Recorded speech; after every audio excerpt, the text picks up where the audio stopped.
At 3 a.m. on a Tuesday morning, Evan Brooks made a choice that would save thousands of lives. But first, it threatened to destroy the only thing he had left, his ability to provide for his daughter. This is the story of one man who refused to stay silent when everyone told him to look the other way, and the billionaire who learned that integrity can't be bought, but it can be honored. If you believe that doing the right thing still matters, even when no one's watching, stay with me until the end of this story. And if it moves you, hit that like button and drop a comment telling me what city you're watching from. I love seeing how far these stories travel. The fluorescent lights in the employment office buzzed like dying insects, casting a sickly yellow glow over the plastic chairs where desperate men waited for work they'd never admit to needing. Evan Brooks sat in the back row, his daughter's school picture folded in his wallet like a talisman against failure. He'd been staring at the same water-stained ceiling tile for 20 minutes, counting the seconds between each drop that fell into a dented bucket in the corner. Brooks! Evan Brooks! He stood, feeling the eyes of every other man in the room track his movement toward the dispatcher's window. They all knew what was coming. Everyone had heard about the Harrington Tower night shift, the job that had churned through 6 guards in 3 months. Equipment failures, unexplained incidents. One guard claimed he'd heard things in the walls. Another just stopped showing up after his second night. No explanation, no final paycheck collected. The dispatcher, a heavy-set woman named Gloria, who'd seen enough broken men to recognize one at first glance, didn't bother with pleasantries. "You sure about this?" she asked, her fingers hovering over the keyboard. "I got a warehouse gig. Less money, but it's steady. Day shift." "I need the night differential," Evan said quietly. "And the building's downtown, closer to my daughter's school." Gloria's expression softened slightly. She'd heard about his wife, everyone in the agency had. Cancer 2 years ago, medical bills that could crush a man who'd already been living paycheck to paycheck, a 6-year-old daughter who needed more than a broken father could provide. "The Harrington Tower pays premium because nobody wants it," Gloria said, leaning forward. "I'm legally obligated to tell you that several previous employees have filed complaints about working conditions. Management disputes those claims, but I'll take it," Evan interrupted. "Evan, listen to me." Gloria's voice dropped to something almost maternal. "I've been doing this job for 15 years. I've placed guys in factories, construction sites, places where people actually die on the job. And I'm telling you, there's something wrong with that building. I can't explain it, but every single guard who's worked there looks like they've seen something they can't unsee." Evan met her gaze steadily. "I'm a widower raising a 6-year-old on his own. I've already seen plenty I can't unsee. At least this job pays enough for me to keep the lights on and put food on the table." Gloria sighed and began typing. "Orientation is tomorrow at 4 p.m. Shift starts at 10 p.m. You'll be solo from 10 to 6 a.m. The building is mostly empty at night, just a few late working executives and cleaning crews. Your job is to monitor security feeds, do regular floor checks, and respond to any alerts." She slid a packet of papers across the counter. "Sign here, here, and initial here. This waiver acknowledges that you've been informed of previous employee complaints and that you accept the position at your own discretion." Evan barely glanced at the documents before signing. He'd signed away pieces of his soul to keep his daughter fed and housed. One more form meant nothing. "One more thing," Gloria said as he turned to leave. "The building is owned by Claire Harrington. You might have heard of her. Billionaire real estate developer, family empire, all that. She's rarely there, but if you do see her, keep your head down and your mouth shut. People at her level don't like being reminded that the help exists." Evan nodded and walked out into the cold morning air, clutching the papers that represented his latest attempt to outrun financial disaster. The Harrington Tower. He'd seen it from a distance. 53 stories of glass and steel rising above the city like a monument to someone else's success. Tomorrow night, he'd walk through its doors as the lowest person in its hierarchy, a ghost hired to watch over emptiness. He pulled out his phone and called his neighbor, Mrs. Chen, a retired teacher who'd become his lifeline when his wife died. "I got the job," he said when she answered. "The tower?" Mrs. Chen's voice carried notes of concern. "Evan, I heard things about that place." "I heard them too," Evan said, watching early morning traffic stream past. "But it pays 40% more than anything else I've been offered. That's the difference between making rent and explaining to Sophie why we have to move again. There was a long pause. Sophie's doing fine here. She's a strong little girl, just like her father. I don't feel very strong, Evan admitted, the words escaping before he could stop them. I feel like I'm barely holding on, and every decision I make is just choosing which catastrophe to postpone. That's what strength looks like sometimes, Mrs. Chen said gently. The jobs we take, the sacrifices we make, our children see those things, Evan. They learn what it means to be responsible, to honor your commitments even when everything feels impossible. After they hung up, Evan stood on the street corner for a long moment, watching the city wake up around him. Somewhere in that vertical maze of glass and concrete, his daughter was probably having breakfast, chattering about her upcoming school play. She wanted him to come to the rehearsal on Thursday evening. He'd have to miss it. The new shift started Wednesday, and he couldn't risk calling out during his first week. Another small failure to add to the growing list. Another moment he wouldn't get back. He pushed the thought away and headed home, trying to remember when he'd last felt like something more than a collection of obligations and exhaustion. The Harrington Towers employee entrance existed in a liminal space beneath the building's gleaming facade, a concrete tunnel that smelled of industrial cleaner and stale coffee, where the people who maintained the illusion of corporate perfection passed through without ever being seen by those who benefited from their work. Evan arrived for orientation wearing his only decent pair of slacks and a button-down shirt that had seen better days. The security manager, a retired cop named Dennis Walsh, met him in a cramped office that felt more like an interrogation room than a workspace. "You read the manual?" Walsh asked, not looking up from his computer. "Yes, sir." "Good. Because I'm only going through this once, and if you screw up, it's your ass, not mine." Walsh finally made eye contact, his expression suggesting he'd already written Evan off as another temporary body filling a vacant slot. "Your shift is 10 p.m. to 6 a.m., Sunday through Thursday. You'll have Friday and Saturday off. You're responsible for the entire building, all 53 floors, the parking garage, and the executive penthouse level." Walsh pulled out a laminated map covered in color-coded zones. "You'll start each shift with a full building sweep. Takes about 2 hours if you do it right. After that, you monitor the security station on the ground floor. Cameras cover the main entrances, elevators, and parking areas. If you see anything unusual, you log it. If it's an emergency, you call the police and then call me, in that order." "What counts as unusual?" Evan asked. "Use your judgment. We get homeless people trying to sleep in the parking garage sometimes. We get delivery guys who show up at the wrong address. We get drunk executives who forget where they parked. You're not a cop. You don't arrest anybody. You're eyes and ears. You observe. You report. You stay out of trouble." Walsh handed him a heavy key ring and an access card. "This gets you into every floor except the executive penthouse. That's biometric access only, fingerprint and retinal scan. If you ever need to access that level, you call me first. Understood?" "Understood." "The building systems are mostly automated," Walsh continued, pulling up a complex interface on his computer. "HVAC, lighting, fire suppression, all controlled from a central system. You don't touch any of that. If something seems wrong, you log it and move on. Maintenance handles technical issues." Evan nodded, trying to absorb the flood of information while fighting off the exhaustion that had become his constant companion. "Previous guards mentioned," he began, but Walsh cut him off. "Previous guards couldn't handle the isolation. Night shift security is 90% boredom and 10% staying awake. If you can't handle being alone with your thoughts for 8 hours, this isn't the job for you." Walsh's tone made it clear he'd had this conversation before and didn't appreciate having it again. "I can handle it," Evan said. "We'll see." Walsh stood, signaling the orientation was over.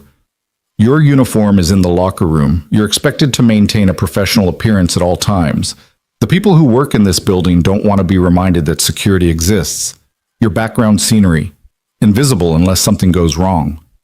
As Evan followed Walsh through the service corridors, he caught glimpses of the building's public face through doorways and windows, soaring atriums filled with natural light, marble floors that reflected like mirrors, art installations that probably cost more than his annual salary. It was a different world, separated from his underground realm by more than just floors and walls. The locker room smelled of bleach and old sweat. Walsh handed him a dark blue uniform with Harrington Security embroidered over the breast pocket and left without ceremony. Evan changed slowly, catching his reflection in a spotted mirror. The uniform fit poorly, too tight across the shoulders and too loose at the waist. He looked exactly like what he was, a desperate man wearing borrowed authority, hoping no one looked too closely. His phone buzzed with a text from Sophie, sent from Mrs. Chen's phone. "Daddy, I miss you. When are you coming home?" He typed back. "Soon, sweetheart. Be good for Mrs. Chen. I love you." 3 sentences that felt like lies and truth simultaneously. He'd be home at dawn, exhausted and hollow. She'd be asleep. They'd miss each other again, ships passing in the night of his necessity. He pocketed his phone and headed back toward Walsh's office for his first official shift, trying to ignore the way the building seemed to press down from above, 53 stories of other people's ambitions balanced on his shoulders. 10 p.m. came with an almost supernatural quiet. The day shift guard, a young guy named Marcus who looked relieved to be leaving, gave Evan a quick handoff at the security desk. "Nothing weird today," Marcus said, gathering his belongings. "Couple executives working late on 47, cleaning crews finishing up on the lower floors, standard Wednesday night." "The previous guards who left," Evan said carefully, "did they mention anything specific?" Marcus hesitated, his hand on his bag. "Look, I work days. I don't know what happens here after dark. But I will say this. The building feels different at night. Sounds travel weird. Shadows fall wrong. Maybe it's just psychology, your brain playing tricks because you're alone in a big empty space, but maybe it's not." "That's not reassuring," Evan said. "You want reassurance, go work at a mall." Marcus headed toward the exit, then paused. "One more thing. If you hear sounds in the walls, humming, clicking, whatever, don't investigate. It's just the building settling. Old HVAC systems, pipes expanding and contracting. You start chasing every noise, you'll drive yourself crazy." After Marcus left, Evan sat at the security desk and surveyed his new domain. 12 monitors showed different views of the building: lobby, parking garage, elevator banks, loading dock. Everything looked normal, quiet, safe. He pulled out the inspection checklist and began his first full building sweep. The lower floors were straightforward, offices empty and dark, cleaning crews working methodically through conference rooms and cubicles. Evan nodded to them as he passed, receiving wary looks in return. The invisible man making his rounds. By the time he reached the 30th floor, the cleaning crews had finished and descended, leaving him truly alone. The silence was profound, broken only by the whisper of his footsteps on polished floors and the distant hum of ventilation systems. Floor 35, floor 40, floor 45, floor Ots, each level identical to the last. Glass offices overlooking the city, expensive furniture arranged in careful patterns, motivational posters about teamwork and excellence that meant nothing to the man checking door locks at midnight. On floor 47, Evan found the late working executives Marcus had mentioned. 3 men in expensive suits, shirts unbuttoned and ties loosened, gathered around a conference table covered in documents and laptop computers. They didn't acknowledge his presence as he walked past their glass-walled war room. To them, he was furniture, a function, not a person. He continued upward, his legs aching from the stairs he'd chosen to take instead of the elevator. The fitness tracker he'd bought during a brief period of optimistic self-improvement showed he'd already walked 3 miles, and he wasn't even halfway through the shift. Floor 50, floor 51, floor 52, and then finally, floor 53, the executive penthouse level where the biometric scanner blinked red at his access card.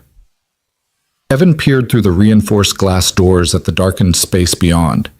Even from this distance, he could see it was different from the floors below. Real art on the walls, furniture that looked handcrafted rather than catalog ordered. The kind of space where decisions affecting thousands of lives were made over catered lunches and imported coffee. Claire Harrington's domain. The woman who owned this monument to vertical ambition, who probably had no idea that a widowed father was walking her hallways at midnight, checking locks and trying not to think about his daughter sleeping without him. He turned away from the penthouse and began his descent, following the checklist's prescribed route through mechanical rooms and maintenance areas most people never knew existed. That's when he first noticed it. In the mechanical room on floor 42, A red light blinked on a control panel labeled Fire Suppression System. Not the steady green that indicated normal function, but a persistent red that suggested something was wrong. Evan checked his manual. The section on building systems was frustratingly vague. Report any unusual system indicators to maintenance supervisor. Do not attempt to diagnose or repair technical issues. He photographed the blinking light with his phone and made a note in his log. 11:47 p.m. Floor 42 mechanical room. Fire suppression system showing red indicator light. Then he continued his rounds, trying to ignore the small knot of unease forming in his chest. By 1 a.m., he was back at the security desk, feet throbbing, eyes burning with the unique exhaustion of forced alertness. The building had settled into its nighttime rhythm. The slight groans of steel and concrete adjusting to temperature changes, the whisper of air through ventilation shafts, the occasional ping of an elevator reaching its destination on some automated cleaning protocol. Evan pulled out his phone and scrolled through photos of Sophie. Her first day of kindergarten. Last Halloween, dressed as a superhero. Her mother's funeral, standing beside him in a too large black dress, not understanding why mommy wouldn't wake up. He'd promised his dying wife that he'd take care of their daughter, that he'd make sure Sophie had opportunities, education, a future that extended beyond the poverty that had defined their own childhoods. Every job he took, every shift he worked, every moment of exhaustion and desperation, it was all in service of that promise. Even this one. Even a job in a building that made other men quit in fear. Working hours that meant he'd miss his daughter's waking life, becoming a ghost in his own home. At 2:15 a.m., Evan's radio crackled to life. Security, this is Executive Suite B on 47. We need coffee. Can you send someone up? Evan picked up the radio, confused. This is security. I'm not sure. Figure it out, the voice interrupted. There's a coffee service on floor 30. Bring a full pot and 3 cups. Black, no sugar. The radio went silent before Evan could respond. He stared at the device for a long moment, processing this unexpected addition to his duties. The manual had said nothing about coffee service, but the executives on 47 were working late, and apparently, in their world, the night security guard was interchangeable with any other service employee. Evan headed to floor 30, found the coffee service area, and prepared a pot according to the instructions posted on the wall. He carried the tray to floor 47, his security uniform feeling more like a servant's livery with each step. The executives barely glanced up when he entered their conference room. About time, one of them muttered. Put it on the credenza. Evan set down the tray and turned to leave. Wait, another executive said, this one younger than the others, with the kind of casual arrogance that came from never having worried about money. You're new. What happened to the last guy? I don't know, sir, Evan said. I just started tonight. They all quit, the third executive said, not looking up from his laptop. Every single one. You think this one will last longer? I need this job, Evan said quietly. So yes, I'll last. The younger executive laughed. They all need the job. That's why they take it. But needing something and enduring something are different things, aren't they? Evan didn't respond.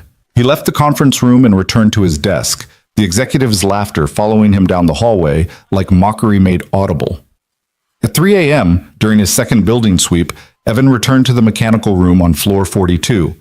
The red light was still blinking. He opened his manual again, reading the fire suppression section more carefully. The Harrington Tower used an advanced FM 200 system, a clean agent fire suppression system that protected sensitive equipment and documents by displacing oxygen rather than using water or foam. The system was designed to detect fires early and suppress them before they could spread. If the system was malfunctioning, that was more than a maintenance issue. That was a safety hazard. Evan took more photographs and made additional notes in his log. Then, following his training, he called the maintenance supervisor's emergency line. The call went to voicemail. He tried the facility manager's number. Same result. Finally, he called Dennis Walsh, the security manager. This better be an emergency, Walsh answered, his voice thick with sleep. Sir, I'm seeing a warning indicator on the fire suppression system in the mechanical room on floor 42. The manual says to report unusual system indicators, so I'm reporting it. There was a long pause. What kind of indicator? A red light. The panel shows the system in some kind of error state. Another pause, longer this time. Did you try resetting it? The manual says not to touch any building systems. Right, okay. Look, log it in the report and send it to maintenance. They'll check it out during business hours. But if the fire suppression system is down, Brooks, listen to me carefully. That building has 15 different redundant safety systems. One warning light doesn't mean the whole place is going to burn down. You log it, you report it, and you let the people who get paid to fix things do their jobs. Your job is to watch, not to panic. Understood? Understood, Evan said, though his unease hadn't diminished. Good. Now, unless the building is actually on fire, don't call me again tonight. Walsh hung up. Evan sat in the mechanical room for a long moment, staring at the blinking red light. Something felt wrong, not just the indicator itself, but the casual dismissal of his concern. The implication that he was overreacting, making trouble where none existed. He'd heard that tone before, in other jobs, other situations. The tone that said, "You're replaceable. Don't make waves. Accept what you're told and be grateful for the opportunity." But his wife had died because they'd ignored warning signs, because doctors had dismissed her concerns until the cancer had spread too far to stop, because people with power had made her feel crazy for trusting her own instincts. Evan pulled out his phone and began photographing everything in the mechanical room.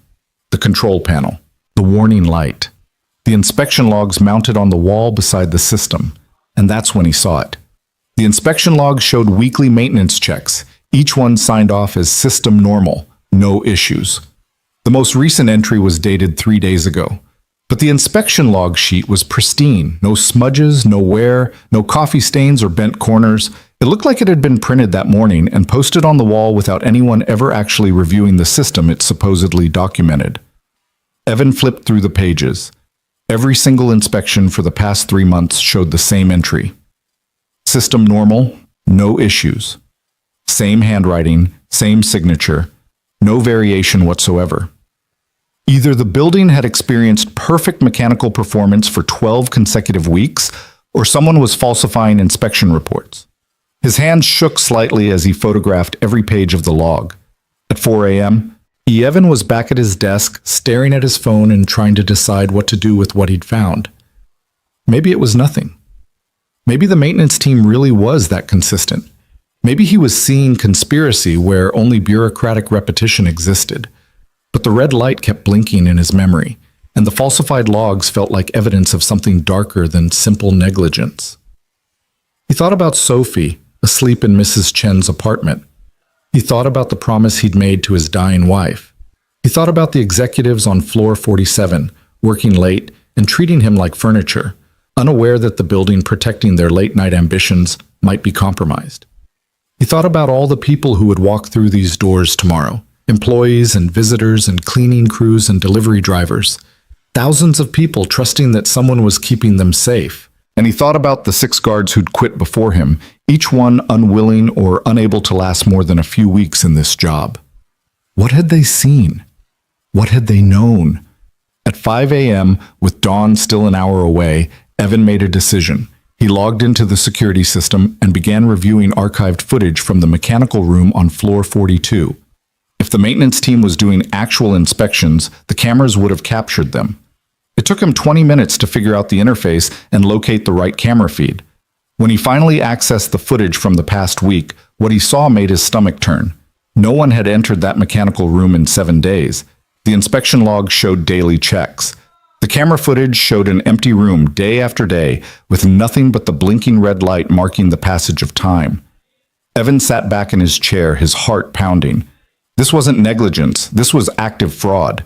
Someone was falsifying safety inspections, creating a paper trail of maintenance that never happened. And if they were doing it for the fire suppression system, what else were they lying about? The building around him suddenly felt different, not empty, but hollow. A beautiful facade hiding structural rot. As dawn began to lighten the sky beyond the tower's windows, Evan gathered his evidence. Photographs, notes, and archived footage metadata. He didn't know what he was going to do with it yet. Didn't know who he could trust or what reporting this might cost him. But he knew one thing with absolute certainty. He couldn't walk away. Couldn't pretend he hadn't seen what he'd seen. Couldn't be another person who stayed silent while danger accumulated in the shadows. His daughter's face appeared in his mind. Her smile, her trust, her absolute faith that her father would always do the right thing. Even when the right thing might destroy everything he'd been desperately trying to build. At 6 a.m., the day shift guard arrived to relieve him. Evan gathered his things, exhausted and wired simultaneously, and walked out into the cold morning air. The Harrington Tower rose above him, glass and steel gleaming in the early light, beautiful and terrible, and full of secrets that no one with power wanted exposed. Evan pulled out his phone and looked at his daughter's photo one more time. Then he started walking home, knowing that tonight he'd return to that building, and that every hour he stayed silent made him complicit in whatever disaster was waiting to happen. The job no one wanted had become something much more complicated than a paycheck. It had become a test of exactly who Evan Brooks was, and what kind of man his daughter would remember him to be. Evan sat at Mrs. Chen's kitchen table Thursday morning, nursing lukewarm coffee while his daughter ate breakfast 6 feet away, chattering about the upcoming school play. Sophie had been cast as a tree in the forest scene, a role she took with absolute seriousness, practicing her swaying in the wind movements between bites of cereal. And Miss Rodriguez said trees are very important because they give oxygen, Sophie explained, her spoon pausing midair. So even though I don't have words, I'm still helping the whole forest breathe. That's exactly right, sweetheart, Evan said, trying to focus on her words while his mind kept circling back to the blinking red light and the falsified inspection logs. He'd barely slept after his shift, lying on Mrs. Chen's couch for 3 fitful hours before Sophie's alarm woke them both. Daddy, you're not listening, Sophie said, her voice carrying that particular note of childhood disappointment that cut deeper than any criticism from an adult. I am listening. You're a tree. You help the forest breathe, and I'm very proud of you. But you look sad. Sophie set down her spoon and studied him with the unsettling perceptiveness that children sometimes display. Are you sad because of your new job? Mrs. Chen, washing dishes at the sink, glanced over her shoulder with concern. I'm not sad, Evan said, reaching across the table to squeeze his daughter's small hand. I'm just tired. Night shifts take some getting used to. Mommy used to say that tired and sad look the same on the outside but different on the inside, Sophie said quietly. She said the important thing was knowing which one you really are. Evan felt something crack in his chest. His wife had been good at that, seeing through his attempts to hide worry behind claims of exhaustion. She'd known him well enough to recognize when he was carrying burdens he didn't know how to put down. Your mommy was very smart, he said, and right now, I'm both. Tired because of work and sad because I miss spending time with you. Sophie considered this with the gravity of a much older person. But you're working so we can stay together, right? So that's good sadness. That's the kind that means you love me. That's exactly what it means. Evan stood and kissed the top of her head, breathing in the strawberry scent of her shampoo. I need to sleep for a few hours before tonight's shift, but I'll see you tomorrow morning, okay? And this weekend we'll do something special, just you and me. After Sophie left for school with Mrs. Chen, Evan returned to his own apartment, a studio barely large enough for 2 people, with a Murphy bed that folded out from the wall and a kitchenette that consisted of a hot plate and a mini fridge. He'd given Sophie the bed last night while he took the couch, a routine they'd fallen into that neither of them acknowledged as anything other than normal. He lay down on the unmade bed and closed his eyes, but sleep wouldn't come. Every time he started to drift off, he saw the red light blinking, saw the pristine inspection logs with their identical entries, saw thousands of people walking through those tower doors, trusting that someone was keeping them safe. Finally, at noon, he gave up on rest and pulled out his laptop, an ancient machine that took 5 minutes to boot up and longer to connect to their building's spotty Wi-Fi. He spent the next 3 hours researching fire suppression systems, building codes, and safety regulations. What he learned made his unease crystallize into something close to certainty. FM 200 systems required monthly inspections by certified technicians, annual comprehensive testing, documentation that could be audited by fire marshals and insurance companies, the kind of maintenance that couldn't be faked with a signature on a log sheet. If the Harrington Tower's fire suppression system was actually being maintained according to code, there should be detailed service records, parts receipts, technician certifications, The kind of paper trail that proved compliance. Evan knew where those records would be kept. In the facility management office on floor 50C, an office that was locked during his shift, accessible only to daytime administrative staff. Unless someone with a master key happened to find a reason to check. At 9:30 that evening, Evan returned to the Harrington Tower feeling like he was preparing for something more significant than a security shift. He'd showered, shaved, made sure his uniform was as presentable as possible. Looking professional. Looking like someone who had every right to be asking questions. Marcus, the day shift guard, seemed surprised to see him back. "You survived night 1, Marcus said, gathering his belongings. "That's further than 2 of the previous guys made it." "It was fine," Evan said, taking his position at the desk. Quiet. Uneventful. "Tonight might be different. There's some big presentation happening tomorrow morning, board meeting or investor pitch or something. Half the executive team is working late. You'll probably get sent on coffee runs all night." "Great," Evan muttered. After Marcus left, Evan began his building sweep, this time with a specific destination in mind. He made his way methodically through the lower floors, checking doors and noting activity, but his real attention was focused on reaching floor 15 without drawing attention. The facility management office was located in an interior corridor, away from the windows and the prestige views. Evan had his master key ready, his cover story prepared if anyone asked why he was accessing administrative spaces in the middle of the night. The door opened smoothly. Inside, the office looked like every other corporate workspace. Cubicles, filing cabinets, motivational posters encouraging teamwork and excellence. But Evan wasn't interested in the public face of facility management. He was interested in the locked filing cabinets along the back wall, labeled Maintenance Records, Confidential. His master key worked on the first cabinet. Inside, he found folders organized by building system, HVAC, electrical, plumbing, elevators. And there, near the bottom, a thick folder labeled Fire Suppression, Annual Compliance. Evan pulled out his phone and began photographing documents. What he found was worse than he'd imagined. The last genuine fire suppression inspection had been conducted 18 months ago. Since then, every report in the file was a duplicate.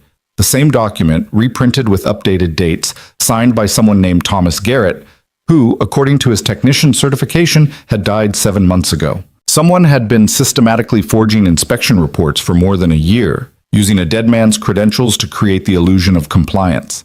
And based on the volume of paperwork, it wasn't limited to fire suppression. HVAC inspections, elevator maintenance, structural assessments, all of it falsified, all of it signed by contractors who either didn't exist or were no longer alive to contradict the fraud. Evan's hands shook as he photographed page after page, his phone's camera clicking in the silent office like an accusation. This wasn't just negligence, this was a criminal conspiracy. Someone was systematically avoiding the costs of actual building maintenance by creating fake documentation, gambling that nothing would fail catastrophically enough to expose the deception. And everyone working in this building, from the billionaire in the penthouse to the cleaning crews on the lower floors, was at risk because of it. Evan was so focused on documenting the evidence that he almost didn't hear the elevator doors open down the hall. Footsteps. Multiple people. Voices discussing quarterly projections and market positioning. He quickly returned the folders to their cabinet, locked it, and slipped out of the office, pulling the door shut behind him just as 3 executives rounded the corner. "Evening," one of them said, barely glancing at Evan as they passed. To them, he was scenery, invisible. Evan nodded and continued his rounds, his heart pounding, his phone heavy with evidence in his pocket. By midnight, he was back at the security desk, staring at his phone and trying to decide what to do next. The responsible thing would be to report this to building management. Let the proper authorities investigate. Follow the chain of command like he'd been trained to do in every job he'd ever held. But something stopped him. The falsified records weren't random mistakes or isolated incidents. They represented systematic fraud that had to involve multiple people, facility managers, administrative staff, possibly executives who benefited from the cost savings. If he reported this to building management, he'd be reporting it to the very people who were likely responsible. At 12:30, Evan's radio crackled. "Security, this is Executive Suite B on 47. We need you up here." Evan grabbed his radio. What's the issue? No issue. We just need to talk to you. Come up. Something in the voice's tone made Evan's stomach tighten, but he couldn't refuse a direct summons from executives working late. He took the elevator to 47 and found the three men from the previous night waiting in their conference room. The younger executive, whose arrogance had been so casually displayed before, gestured to a chair. Sit down, Brooks. That is your name, right? Yes, sir. Evan remained standing. Is there a problem? That depends, the executive said, leaning back in his chair with the kind of relaxed posture that came from never having feared consequences. Dennis Walsh called me this afternoon, said you'd been making noise about some warning light in a mechanical room, bothering maintenance supervisors in the middle of the night, acting like the sky was falling. Evan kept his expression neutral. I saw an indicator that suggested a system malfunction.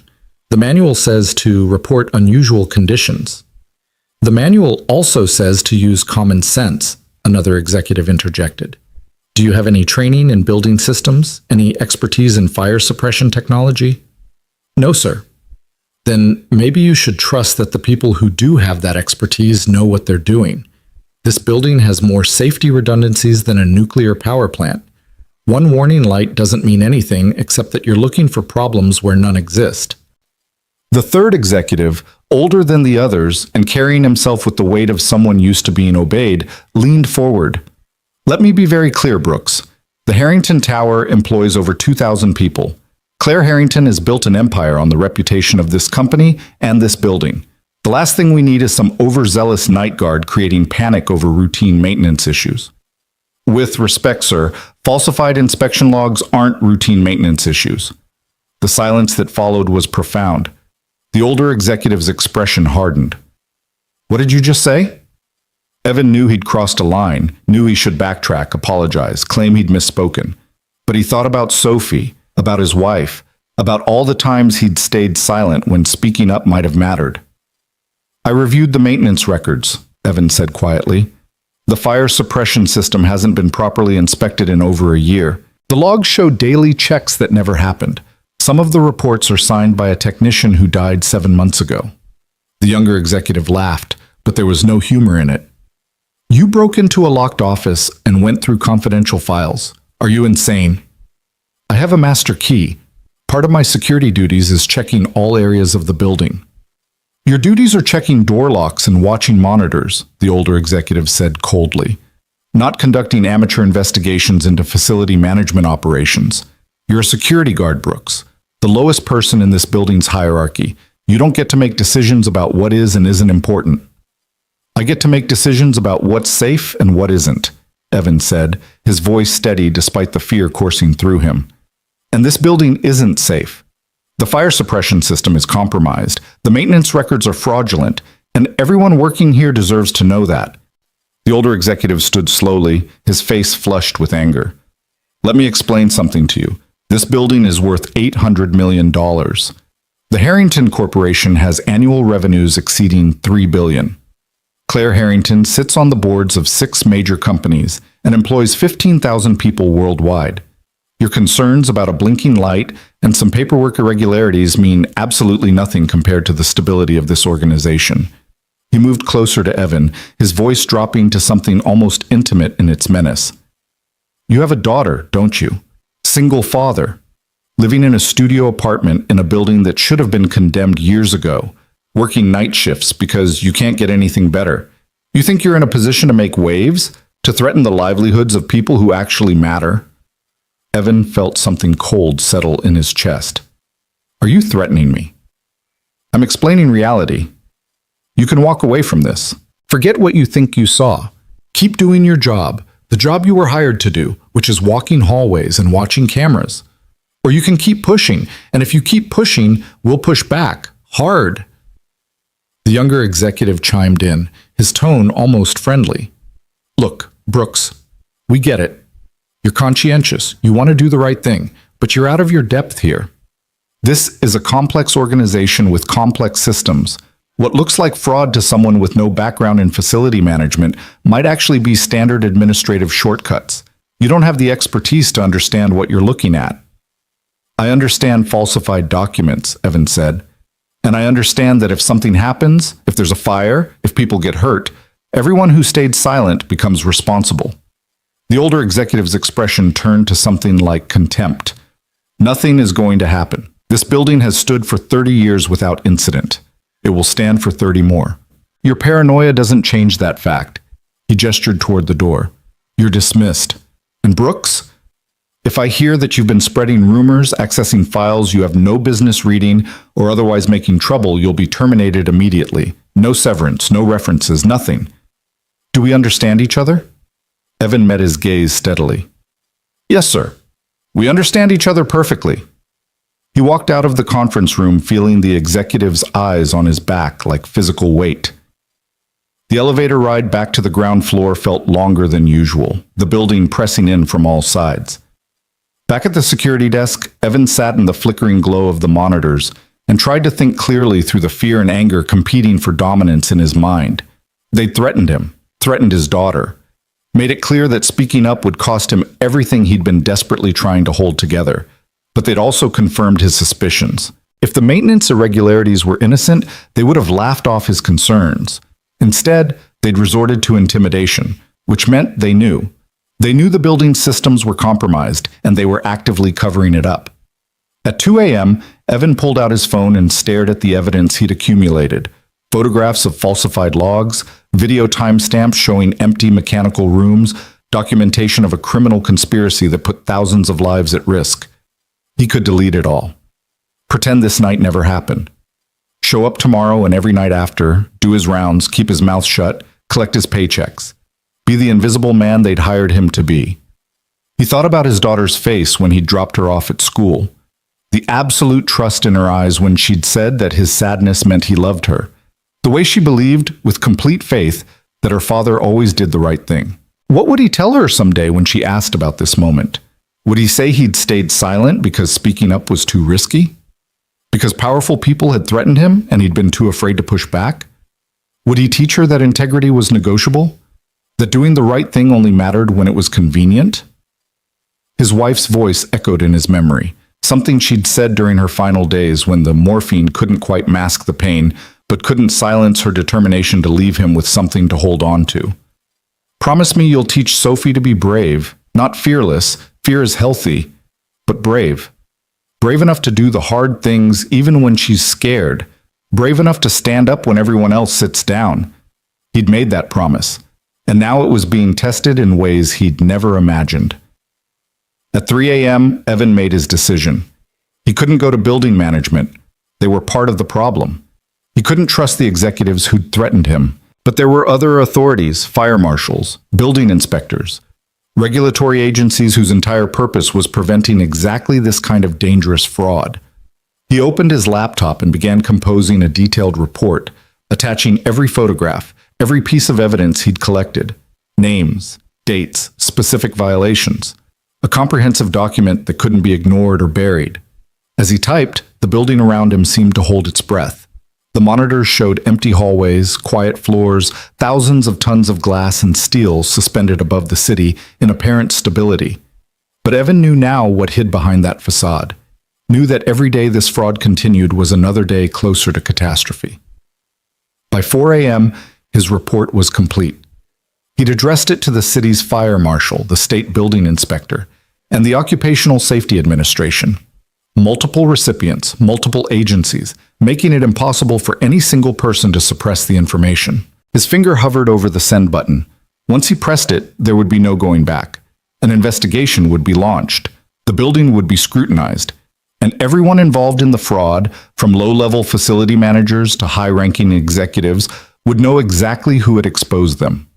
The older executive's words echoed in his mind. If you keep pushing, we'll push back. Hard. They would destroy him, cost him this job, make sure he never worked in corporate security again, possibly bring legal action claiming he'd violated confidentiality agreements or accessed files illegally. They had resources he couldn't match and connections he couldn't fight. But they couldn't erase the truth, couldn't change the fact that this building was dangerous and people deserved to know. Evan thought about his daughter one more time, imagined her years from now, learning what he'd done. Would she be proud? Would she understand that sometimes being a good father meant risking everything to do what was right? Or would she resent him for choosing strangers over their security, for throwing away their stability for principles that didn't pay rent or put food on the table? He didn't know, couldn't know. All he had was the promise he'd made to his dying wife, and the faith that teaching Sophie about courage meant showing her courage in action, even when it terrified him, even when it might cost him everything. He pressed send. The report disappeared into the digital void, bound for multiple inboxes across various government agencies. An accusation that couldn't be unsent. Evidence that couldn't be erased. Evan sat back in his chair, feeling simultaneously lighter and heavier than he'd ever felt before. He'd done it. He'd spoken up. And now all that remained was waiting to see what consequences his honesty would bring. At 5:30, as dawn approached and his shift neared its end, Evan conducted one final walk through the mechanical room on floor 42. The red light still blinked its persistent warning. The falsified logs still hung on the wall, their lies preserved in official-looking documentation. But they wouldn't remain hidden much longer.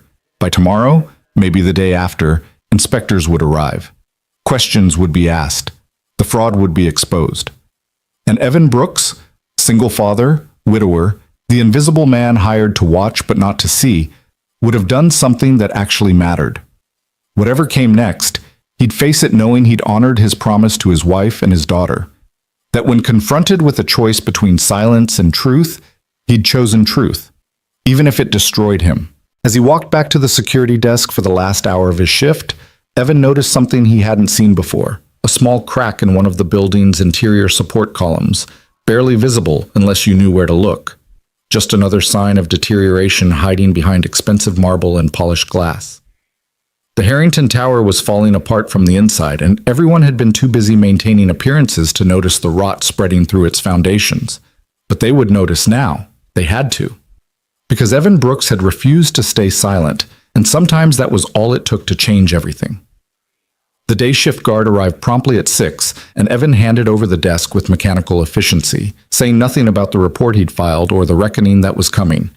He walked out into the cold morning air, exhausted and terrified, and somehow more certain of himself than he'd been in years. His phone buzzed with a text from Mrs. Chen. Sophie had a nightmare last night. Asked when you're coming home. She needs her father. Evan replied, I'm on my way, and I have something important to tell her about being brave.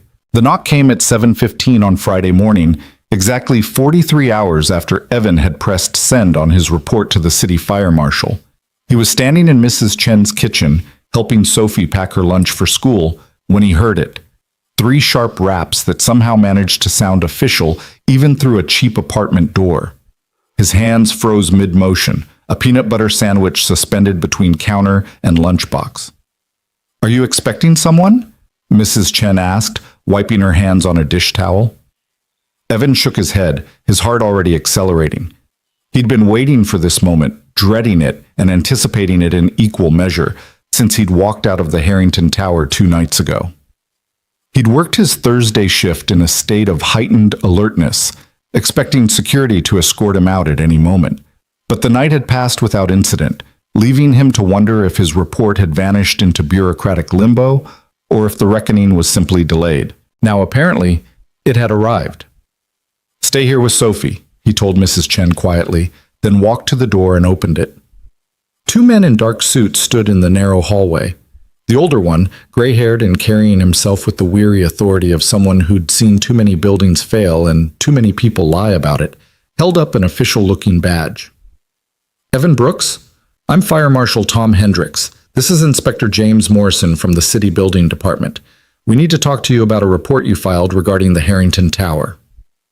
Relief and terror competed in Evan's chest. They'd received his report. They were taking it seriously. But their presence at his home, rather than contacting him by phone or email, suggested this was more complicated than he'd hoped. Of course, Evan said, stepping into the hallway and pulling the door partly closed behind him. Should I come to your office? We'd prefer to talk here, if that's possible, Hendricks said. What you've alleged is serious enough that we wanted to verify some details before we proceed with an official investigation. Evan led them down to the building's cramped lobby, a space that smelled of mildew and old carpet, where broken mailboxes lined one wall like monuments to neglect. It wasn't much, but it was private enough for conversation. Hendricks pulled out a tablet and brought up Evan's report. You claim the Harrington Towers fire suppression system hasn't been properly inspected in over 18 months, that maintenance logs have been falsified, that inspection reports are being signed by deceased contractors. Those are criminal allegations, Mr. Brooks. We need to know if you're prepared to stand behind them. I am, Evan said steadily. I have photographs of the falsified logs, video timestamps showing no maintenance personnel entering the mechanical rooms, documentation of reports signed by Thomas Garrett, who according to state records died 7 months ago. Morrison, the building inspector, leaned forward. How did you access confidential facility management files? Those offices are locked outside business hours. I have a master key as part of my security duties. The manual says I'm responsible for checking all areas of the building. But not for accessing confidential administrative files, Morrison said, his tone suggesting this could be a problem. I saw a warning indicator on the fire suppression system, Evan explained. When I tried to report it, I was told it wasn't important, but something about the dismissal felt wrong. So I looked for maintenance records to verify that the system was actually being serviced properly. What I found instead was systematic fraud. Hendricks studied him for a long moment. You understand that making false allegations against a major corporation can result in legal consequences? Defamation lawsuits, criminal charges for accessing files without authorization. I understand, Evan said, but the allegations aren't false. Everything I reported can be verified. Check the inspection logs against actual service records. Interview the contractors whose signatures appear on the reports. Pull the building's compliance documentation and compare it to what the code requires. We intend to, Hendricks said, but I need you to understand something. The Harrington Tower is one of the most prominent buildings in this city. Claire Harrington is a major political donor with connections to the mayor's office, the city council, and half the business community. When we show up with inspection orders based on your report, there will be enormous pressure to find that you're wrong, to discredit you, to make this go away as quietly as possible. Morrison nodded. We've dealt with powerful people before. They lawyer up fast. They call in favors. They make whistleblowers' lives very difficult. Are you prepared for that? Evan thought about his daughter eating breakfast upstairs, unaware that her father's decision might be about to unravel their already fragile stability. He thought about the executives who'd threatened him, their casual certainty that he was too powerless to matter. He thought about his wife's final words about teaching Sophie to be brave. I'm prepared, he said quietly, because if I'm right, if that building's systems are compromised and something happens, people will die. And I'll have to live with knowing I could have prevented it and didn't because I was too scared. Hendricks exchanged a glance with Morrison, and something unspoken passed between them. All right, Hendricks said. We'll conduct a surprise inspection this morning. No advance warning to building management. We'll verify your claims independently. If you're right, we'll move forward with a full investigation. If you're wrong, he let the implication hang in the air. I'm not wrong, Evan said. After the inspectors left, Evan sat on the lobby's stained couch for several minutes, trying to steady his breathing. He'd crossed the Rubicon now, set events in motion that couldn't be called back. In a few hours, inspectors would descend on the Harrington Tower, and everyone who'd been complicit in the fraud would know exactly who had exposed them. When he finally climbed the stairs back to Mrs. Chen's apartment, Sophie was waiting by the door, her backpack already on. Who were those men? She asked, her voice carrying that particular note of childhood anxiety that suggested she'd picked up more from his tension than he'd intended. Just some people from the city, Evan said, kneeling to her level. Nothing for you to worry about. You look worried, Sophie observed. So it must be something big. Evan pulled her into a hug, breathing in her strawberry shampoo and feeling the fierce protectiveness that had defined every decision he'd made since her mother died.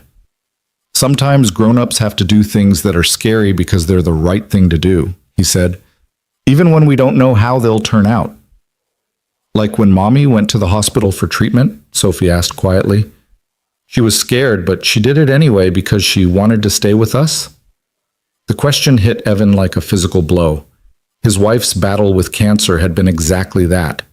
A series of frightening choices made with courage and hope, even when both felt impossibly hard to maintain. Yes, he managed. Exactly like that. And you're being brave now, like Mommy was? I'm trying to be, Evan said. I'm trying very hard. Sophie hugged him tighter. Then it will be okay, because brave people always make things okay, even when it takes a long time. Evan wished he had her certainty.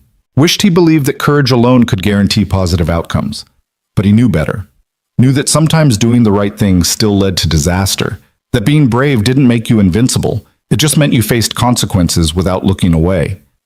After Sophie left for school, Evan tried to sleep, but couldn't. Instead, he sat on Mrs. Chen's couch, checking his phone obsessively, waiting for news that didn't come. The hours crawled past with excruciating slowness. Noon arrived, 1 o'clock, 2. Finally, at 2:45, his phone rang with an unknown number. Mr. Brooks, this is Tom Hendricks. We've completed our preliminary inspection of the Harrington Tower. Evan's hand tightened on the phone. And? You were right, about everything. Hendricks' voice carried a mixture of grim satisfaction and professional anger. The fire suppression system is critically compromised. Multiple zones are non-functional. The backup systems haven't been tested in over a year. We found falsified records for HVAC maintenance, elevator inspections, and structural assessments. This building has been operating in violation of fire code for at least 18 months, possibly longer. Relief and vindication flooded through Evan, so powerful he had to sit down. What happens now? He asked. We're issuing an immediate violation notice. The building will remain open while remediation takes place, but we're requiring daily inspections until all systems are brought up to code. We're also referring the matter to the district attorney's office for criminal investigation. Someone authorized this fraud, and they're going to face consequences. What about the people working there? Are they safe? For now, yes. But it was closer than anyone wants to admit. If there had been a fire before we caught this... Hendricks didn't finish the sentence. He didn't need to. You did the right thing, Mr. Brooks. You probably saved lives today. After Hendricks hung up, Evan sat in stunned silence, processing what he'd just heard. He'd been right. His instincts, his investigation, his refusal to stay silent, all of it vindicated. The Harrington Tower's dangerous secrets were exposed. People would be held accountable. But vindication didn't mean protection. He'd made powerful enemies, and they would want revenge. As if summoning them with the thought, his phone rang again. This time, the caller ID showed the Harrington Tower's main number. Mr. Brooks, this is Dennis Walsh. You're terminated, effective immediately. Security will collect your badge and keys when you arrive to pick up your final paycheck. You're not to enter any Harrington Corporation property after today. Is that clear? Crystal clear, Evan said.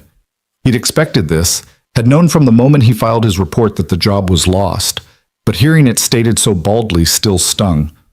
You made a serious mistake, Walsh continued, his voice hard. You violated confidentiality agreements. You accessed files without authorization. You made defamatory allegations against this company and its leadership. We're currently reviewing our legal options. Review whatever you want, Evan said, finding reserves of calm he didn't know he possessed. The fire marshal confirmed everything I reported. You can threaten me all you like, but the truth doesn't change. The truth, Walsh said coldly, is that you were a temporary employee who overstepped his authority and cost this company millions in emergency repairs and legal exposure. You think you're some kind of hero? You're just another troublemaker who couldn't follow simple instructions. He hung up before Evan could respond. Evan sat staring at his phone, trying to process what had just happened. In the span of 3 hours, he'd been vindicated and fired, proven right, and made unemployed. The building was safer because of him, and he'd lost the job he desperately needed. Sophie would be out of school in an hour. He'd have to pick her up, have to figure out how to explain that Daddy didn't have a job anymore, that the brief stability they'd achieved was evaporating again, that they were back to the edge they'd been teetering on for 2 years. The thought made him feel sick. At 3:30, Evan walked to Sophie's school and waited outside with the other parents, mostly mothers, mostly looking put together in ways that emphasized how completely he didn't belong. When Sophie emerged, her face lit up with the uncomplicated joy that made every sacrifice feel momentarily worthwhile. Daddy, you're here! You usually can't pick me up." "Special day," Evan said, taking her hand. "Let's walk home the long way, through the park." They walked slowly, Sophie chattering about her day, while Evan tried to figure out how to tell her what he needed to tell her. The park was mostly empty on a Friday afternoon, just a few elderly people feeding pigeons and a couple of teenagers cutting class. They sat on a bench overlooking the playground, and Evan finally found the words. "Sophie, I need to tell you something about my job. The night security position at the tower." She looked up at him with those serious eyes that saw too much. "You got fired because you were brave." Evan blinked. "How did you—" "Mrs. Chen told me that sometimes when grown-ups do the right thing, other people get mad at them. And you looked worried this morning, so I figured something like that happened."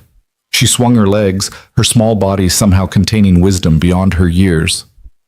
"Are we going to be okay?" "We're going to be okay," Evan said, hoping it was true. "I don't know how yet, but we'll figure it out. We always do." "Because you're brave," Sophie said matter-of-factly. "And Mommy said brave people always find a way." They sat together in the cooling afternoon, father and daughter, and Evan felt the weight of responsibility settle even heavier on his shoulders. He'd done the right thing. He'd exposed corruption and potentially saved lives. But righteousness didn't pay rent. Courage didn't put food on the table. And being vindicated by fire marshals didn't help him figure out how to provide for his daughter. That evening, after Sophie was in bed, Evan opened his laptop and began searching for jobs. Security positions, warehouse work, anything that would generate income. But every search felt futile.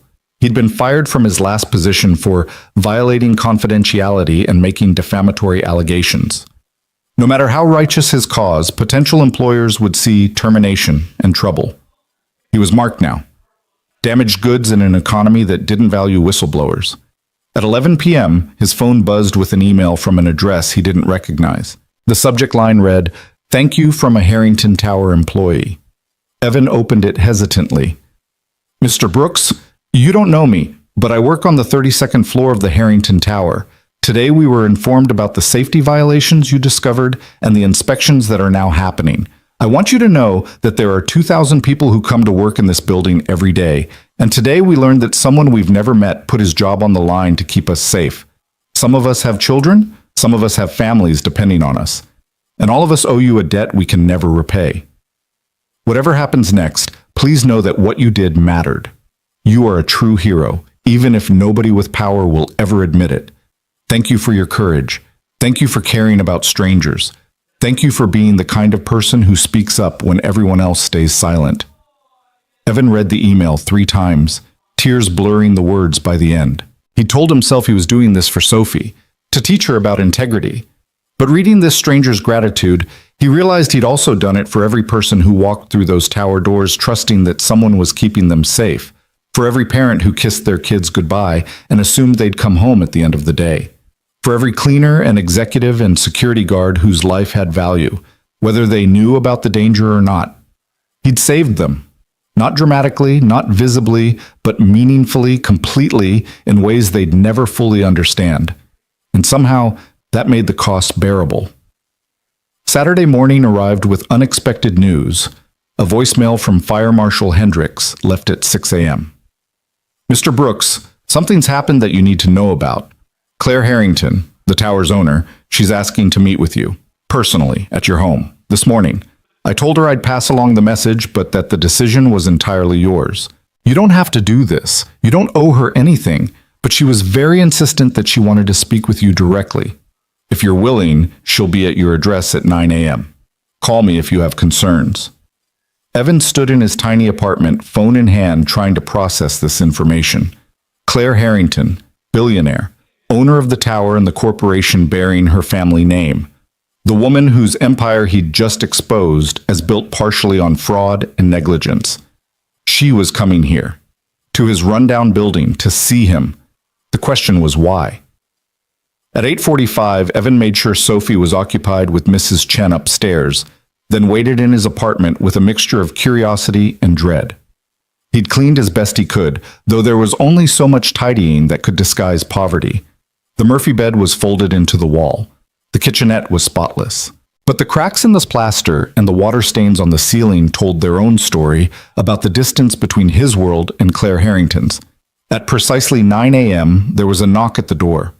Evan opened it to find a woman in her mid-50s dressed in an expensive but understated suit, her silver-streaked hair pulled back in a simple style that probably cost more than his monthly rent. She stood alone. No security detail, no assistant, no entourage, just a billionaire on a widower's doorstep, looking almost uncertain. "Mr. Brooks? I'm Claire Harrington. Thank you for seeing me." "I'm not sure I had much choice," Evan said carefully. "Come in." Claire entered the small apartment and looked around without any visible judgment, though Evan was acutely aware of how this space must appear to someone whose office probably had better furnishings than his entire home. "Would you like to sit?" he offered, gesturing to the apartment's only chair. "Thank you." Claire sat, and Evan took a seat on the edge of his bed, leaving a careful distance between them. For a long moment, neither spoke. Claire seemed to be gathering her thoughts, and Evan waited, unsure what protocol governed conversations between billionaires and the people they'd just fired. "I owe you an apology," Claire finally said, "and an explanation. But first, I need to understand something. Why did you do it? You had to know it would cost you your job, that it would make powerful people very angry, that you were risking everything for a building full of strangers. So why?" Evan considered the question carefully. "Because I have a daughter, and every person working in your building is someone's daughter or son or parent or spouse. They trusted that someone was keeping them safe, and I learned that nobody was. So I had to be. Even though it destroyed your livelihood?" "Especially because of that," Evan said. "If I'd stayed silent to protect my job, what would I tell my daughter someday? That I let people stay in danger because speaking up was inconvenient? That other people's lives mattered less than my paycheck?" Claire's expression shifted, something like pain crossing her face. "I built that tower 30 years ago. It was supposed to be my masterpiece. My proof that a woman could create something lasting in an industry that didn't want her. And I was so focused on the empire, on the quarterly reports and the board meetings and the expansion, that I stopped seeing the details that actually mattered." "You didn't know about the fraud?" Evan asked. "I didn't know because I didn't look," Claire said, her voice heavy with something that sounded like self-recrimination. "I hired people to handle operations, trusted them to maintain standards, never questioned whether trust was deserved. The fire marshal's report was horrifying, not just because of what it revealed about my building, but because it revealed what I'd become. Someone so removed from the actual work that I'd let corruption flourish under my name." She leaned forward slightly. 3 executives have been terminated, 2 facility managers. The entire safety compliance department is being restructured. We're conducting comprehensive inspections of every property in the Harrington portfolio, and it's all because you refused to stay silent. "I did what anyone should have done," Evan said, "but most people don't. Most people see problems and look away. They tell themselves it's not their responsibility, not their place, not their problem. You didn't do that. And I need to understand why." Evan thought about his wife, about her final days when she'd made him promise to teach Sophie about courage, about being the kind of parent whose example would shape how their daughter moved through the world. "My wife died 2 years ago," he said quietly. "Cancer. And before she died, she made me promise something. She made me promise to teach our daughter to be brave. Not fearless, but brave. To do hard things even when she's scared. To stand up when everyone else sits down." He met Claire's eyes. "I couldn't teach her that by example if I didn't actually do it myself." Claire was silent for a long moment, and when she spoke again, her voice carried a weight of emotion that seemed at odds with her corporate armor. "My father built this company from nothing. He worked 80-hour weeks, sacrificed everything, climbed every ladder there was to climb. And when he died, he left me an empire and a piece of advice. Never trust anyone who has nothing to lose. He meant it as wisdom. Stick with people who have skin in the game, who have reputations to protect. But he was wrong. The people with nothing to lose are the only ones who can tell you the truth."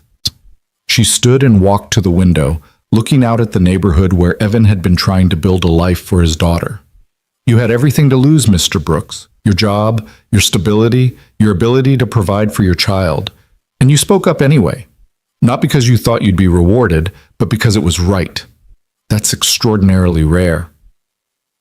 It shouldn't be, Evan said. No, Claire agreed. It shouldn't be. But it is. And the question I came here to ask is this: what are you going to do now? Evan almost laughed. Look for another job, I suppose. Try to find something before my savings run out completely. What if I offered you a job?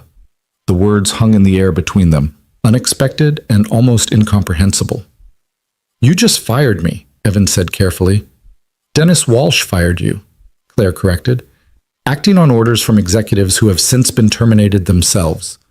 I'm offering you a different position, a real one. Not night security, watching cameras and walking empty halls, but something that actually uses the qualities you've demonstrated: integrity, attention to detail, the courage to speak up when things are wrong. Evan felt suspicion war with hope. What kind of position? Director of Safety Compliance for all Harrington Corporation properties.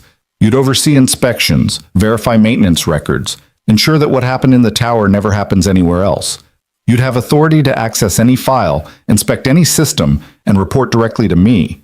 And you'd have my complete backing to shut down any operation that doesn't meet safety standards, regardless of who complains or what it costs. The offer was so far beyond what Evan had expected that he couldn't immediately process it. From fired security guard to corporate director in one conversation. From poverty wages to what had to be a substantial salary. From invisible to empowered. Why would you trust me with that? He asked. You don't know me. I have no background in corporate management, no executive experience, nothing that qualifies me for that kind of role. You have the only qualification that actually matters, Claire said simply. You care more about doing what's right than about pleasing powerful people.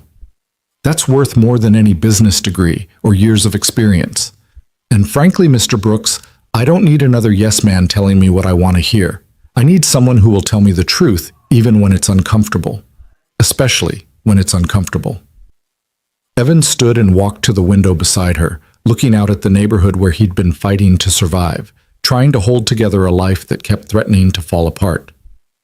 This would change everything, he said quietly, for me and for Sophie. Yes, Claire agreed. It would, but not because I'm offering charity, because you earned it. You saw something wrong and you fixed it, knowing it would cost you. That's the kind of responsibility that most people in positions of power never demonstrate. You showed me what real integrity looks like. Now I'm asking you to help me build that kind of integrity into every property my company operates.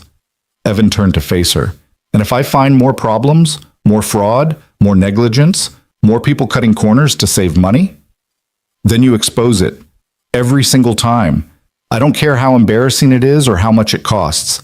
I built this company on my father's legacy, but I'm not going to let that legacy become a monument to greed and negligence. If that means tearing down and rebuilding entire systems, that's what we'll do. I need this in writing, Evan said. The job description, the authority, the direct reporting relationship, everything. Of course, my lawyer will have contracts ready by Monday.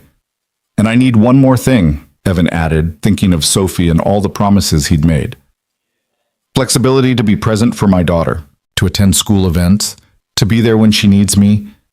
I've missed too much of her life already. Done, Claire said without hesitation. In fact, that's non-negotiable. Children need their parents present. That's something I learned too late with my own kids. She extended her hand. Do we have an agreement? Evan looked at her outstretched hand, manicured, confident, representing a world he'd never imagined accessing. He thought about his daughter upstairs, probably chattering to Mrs. Chen about her upcoming play. He thought about his wife's final wishes. He thought about the anonymous email from the Harrington Tower employee, thanking him for courage. And he thought about the choice he'd made at 3 a.m. in an empty building, when he'd decided that doing what was right mattered more than protecting what little he had. That choice had cost him everything. And somehow, impossibly, it had given him everything back, transformed and deeper and more meaningful than what he'd lost. He took Claire Harrington's hand and shook it firmly. We have an agreement. After Claire Harrington left his apartment that Saturday morning, Evan stood by the window for a long time, watching her town car disappear into traffic.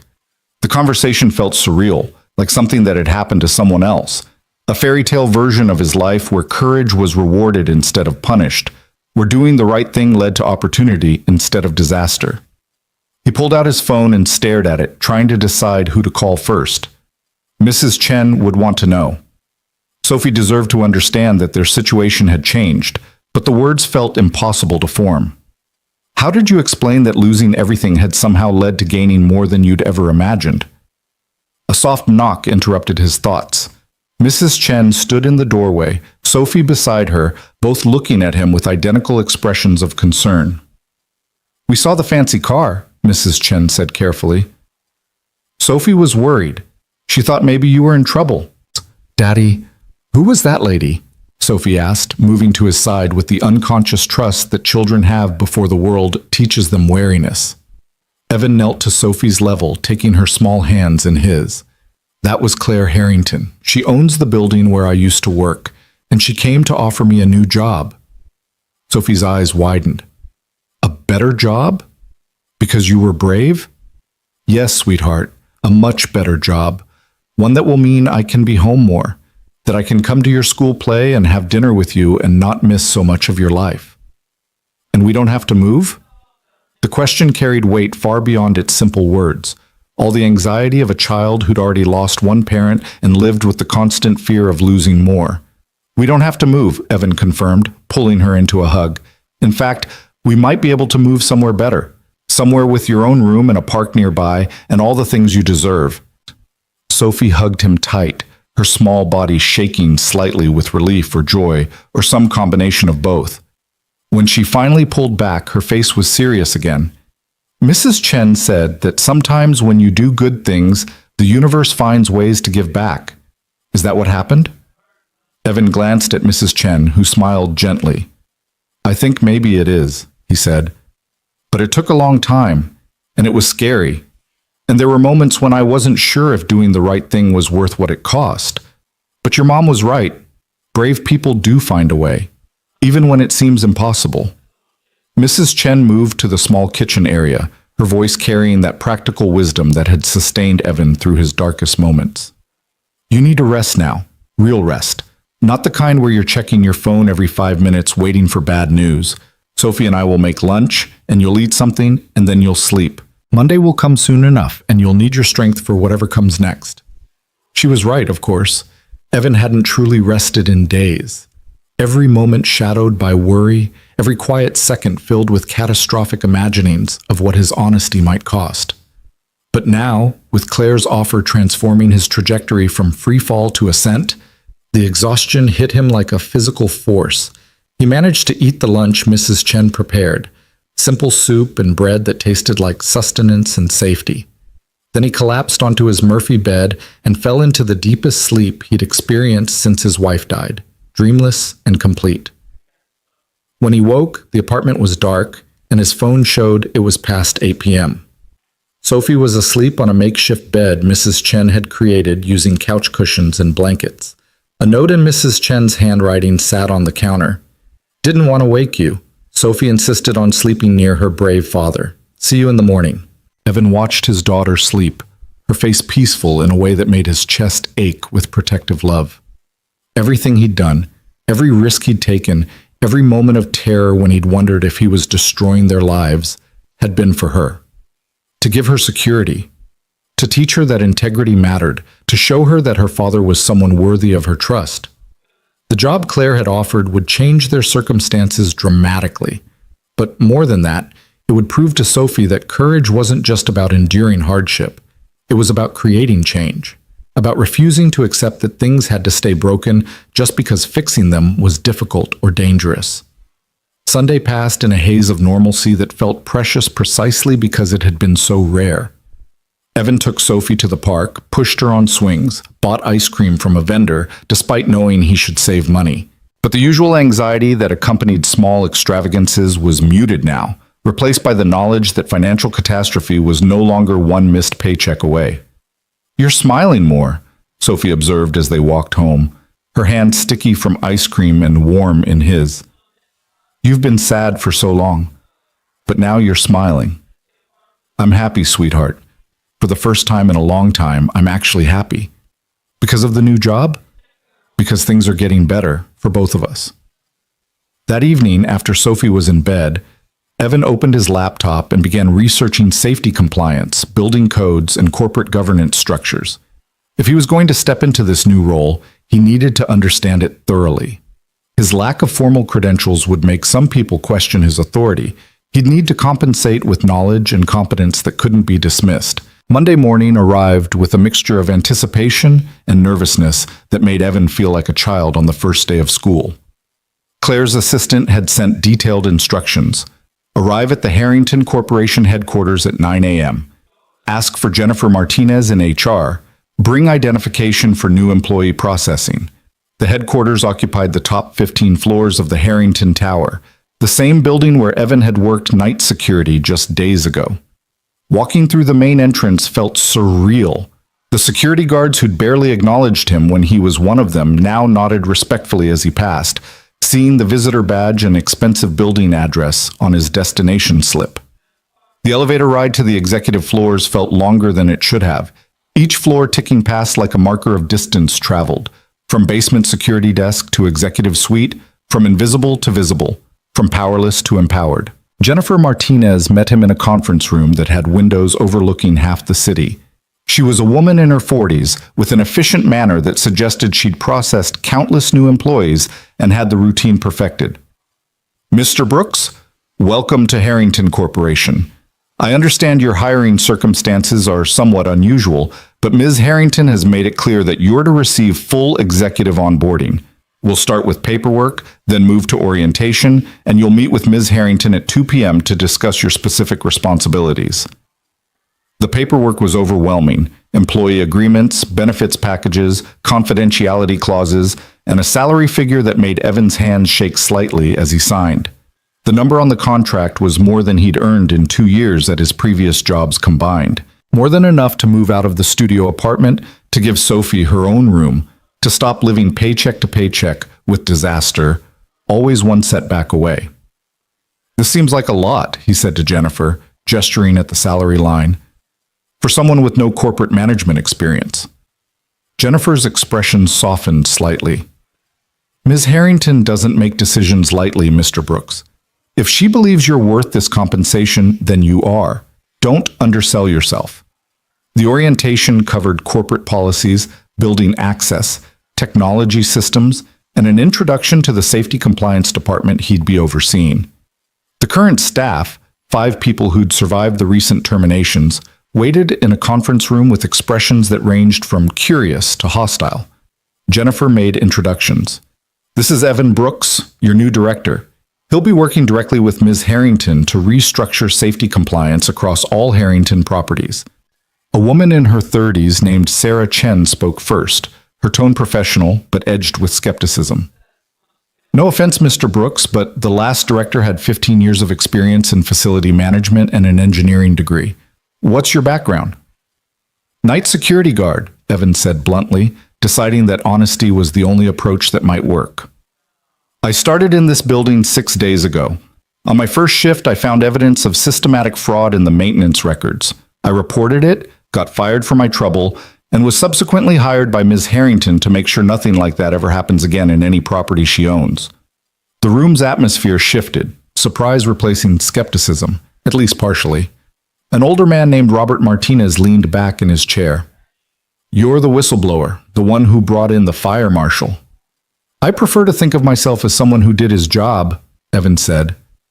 But yes, that was me. So you have no technical background, Sarah pressed. No engineering credentials, no facility management training, no experience managing teams or overseeing complex building systems. That's correct, Evan acknowledged. What I do have is a willingness to ask hard questions, the ability to recognize when something doesn't add up, and the determination to follow through even when it's uncomfortable. Ms. Harrington believes those qualities matter more than credentials. If you disagree, I understand. But I'm here, and I'm going to do this job to the best of my ability. Your choice is whether you want to help me do it well or fight me every step of the way. Sarah and Robert exchanged glances. Then Sarah nodded slowly. All right, we'll give you a chance, but if you start making decisions that compromise safety because you don't understand the technical aspects, we'll go over your head directly to Ms. Harrington. I'd expect nothing less, Evan said. In fact, I'm counting on you to teach me what I don't know. I'm not here to pretend expertise I don't have. I'm here to make sure this company prioritizes safety over convenience and truth over comfortable lies. If I'm making a mistake, I need you to tell me, directly, without politics or posturing. The team's body language relaxed fractionally, not complete acceptance, but the beginning of something that might become respect if he earned it. At 2 p.m., Evan was escorted to Claire Harrington's office, a space that occupied an entire corner of the 53rd floor, with floor-to-ceiling windows offering panoramic views of the city. The furnishings were expensive but understated, more functional than ostentatious. This was a workspace, not a showroom. Claire stood when he entered, gesturing to a seating area away from her massive desk. "Evan, how was your first morning?"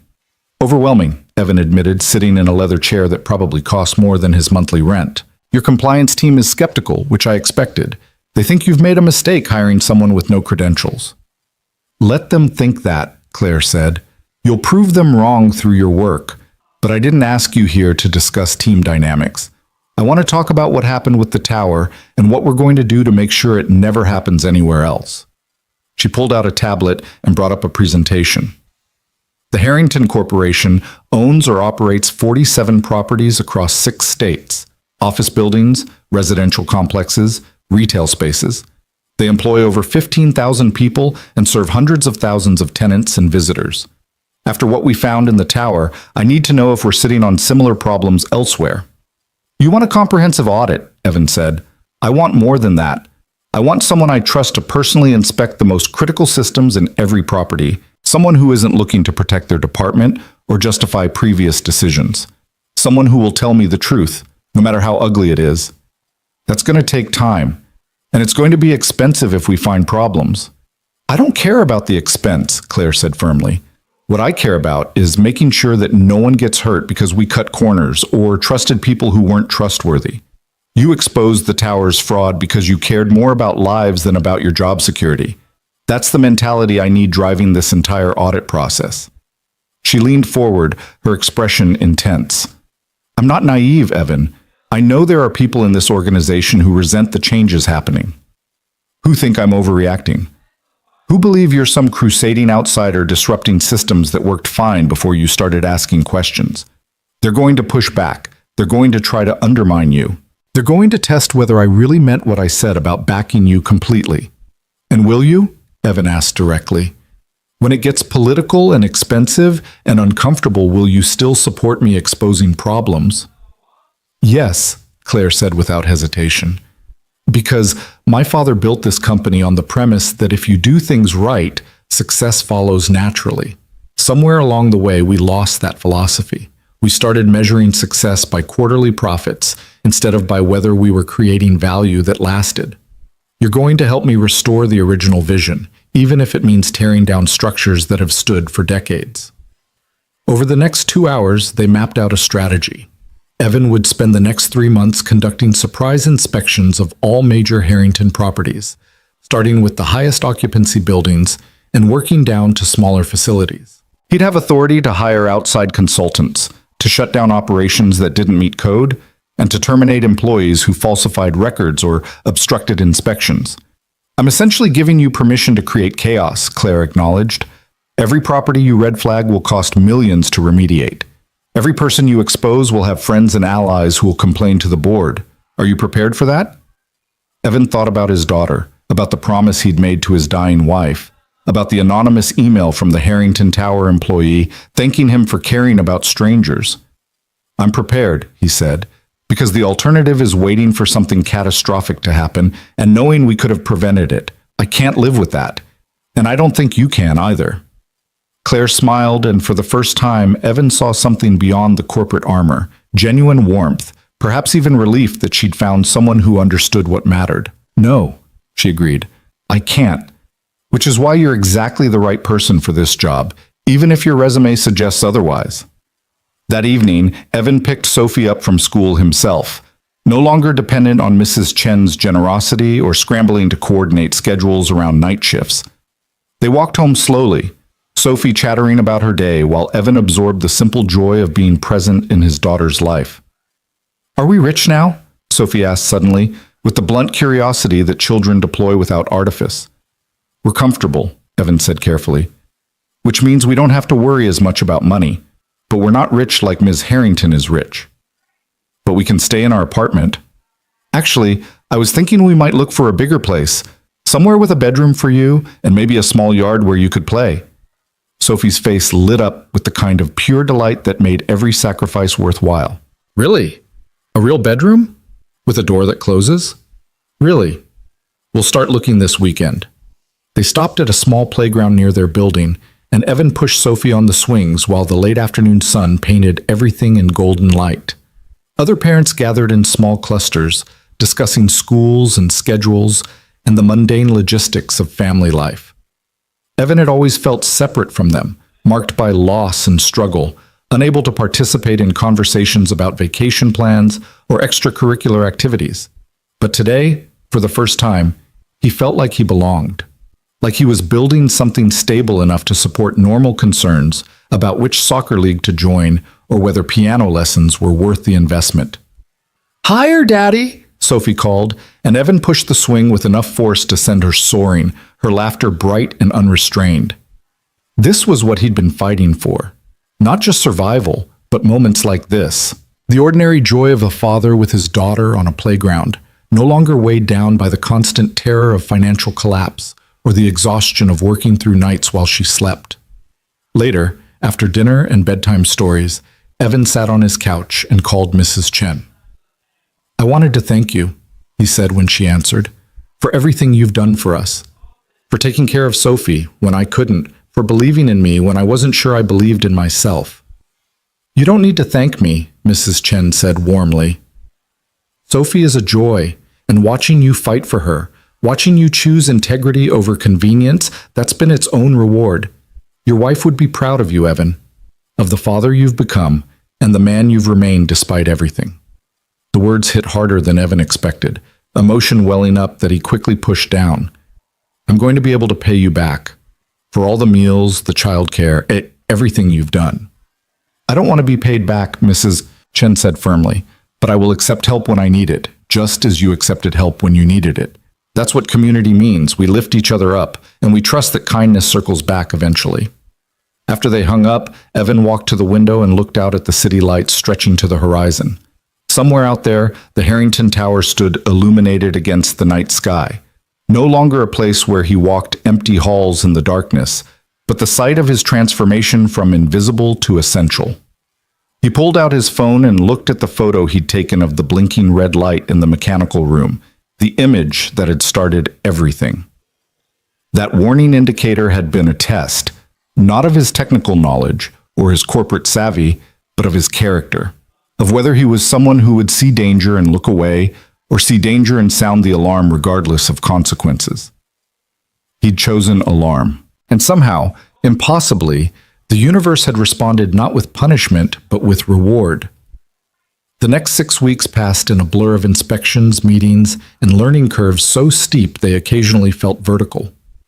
Evan traveled to Harrington properties across 3 states, bringing in structural engineers, fire safety specialists, and HVAC experts to verify that systems were functioning as documented. What they found was simultaneously better and worse than he'd feared. Most properties were properly maintained, routine inspections happening on schedule, legitimate contractors doing legitimate work. But in 4 buildings, they discovered varying degrees of fraud similar to what had been happening in the tower.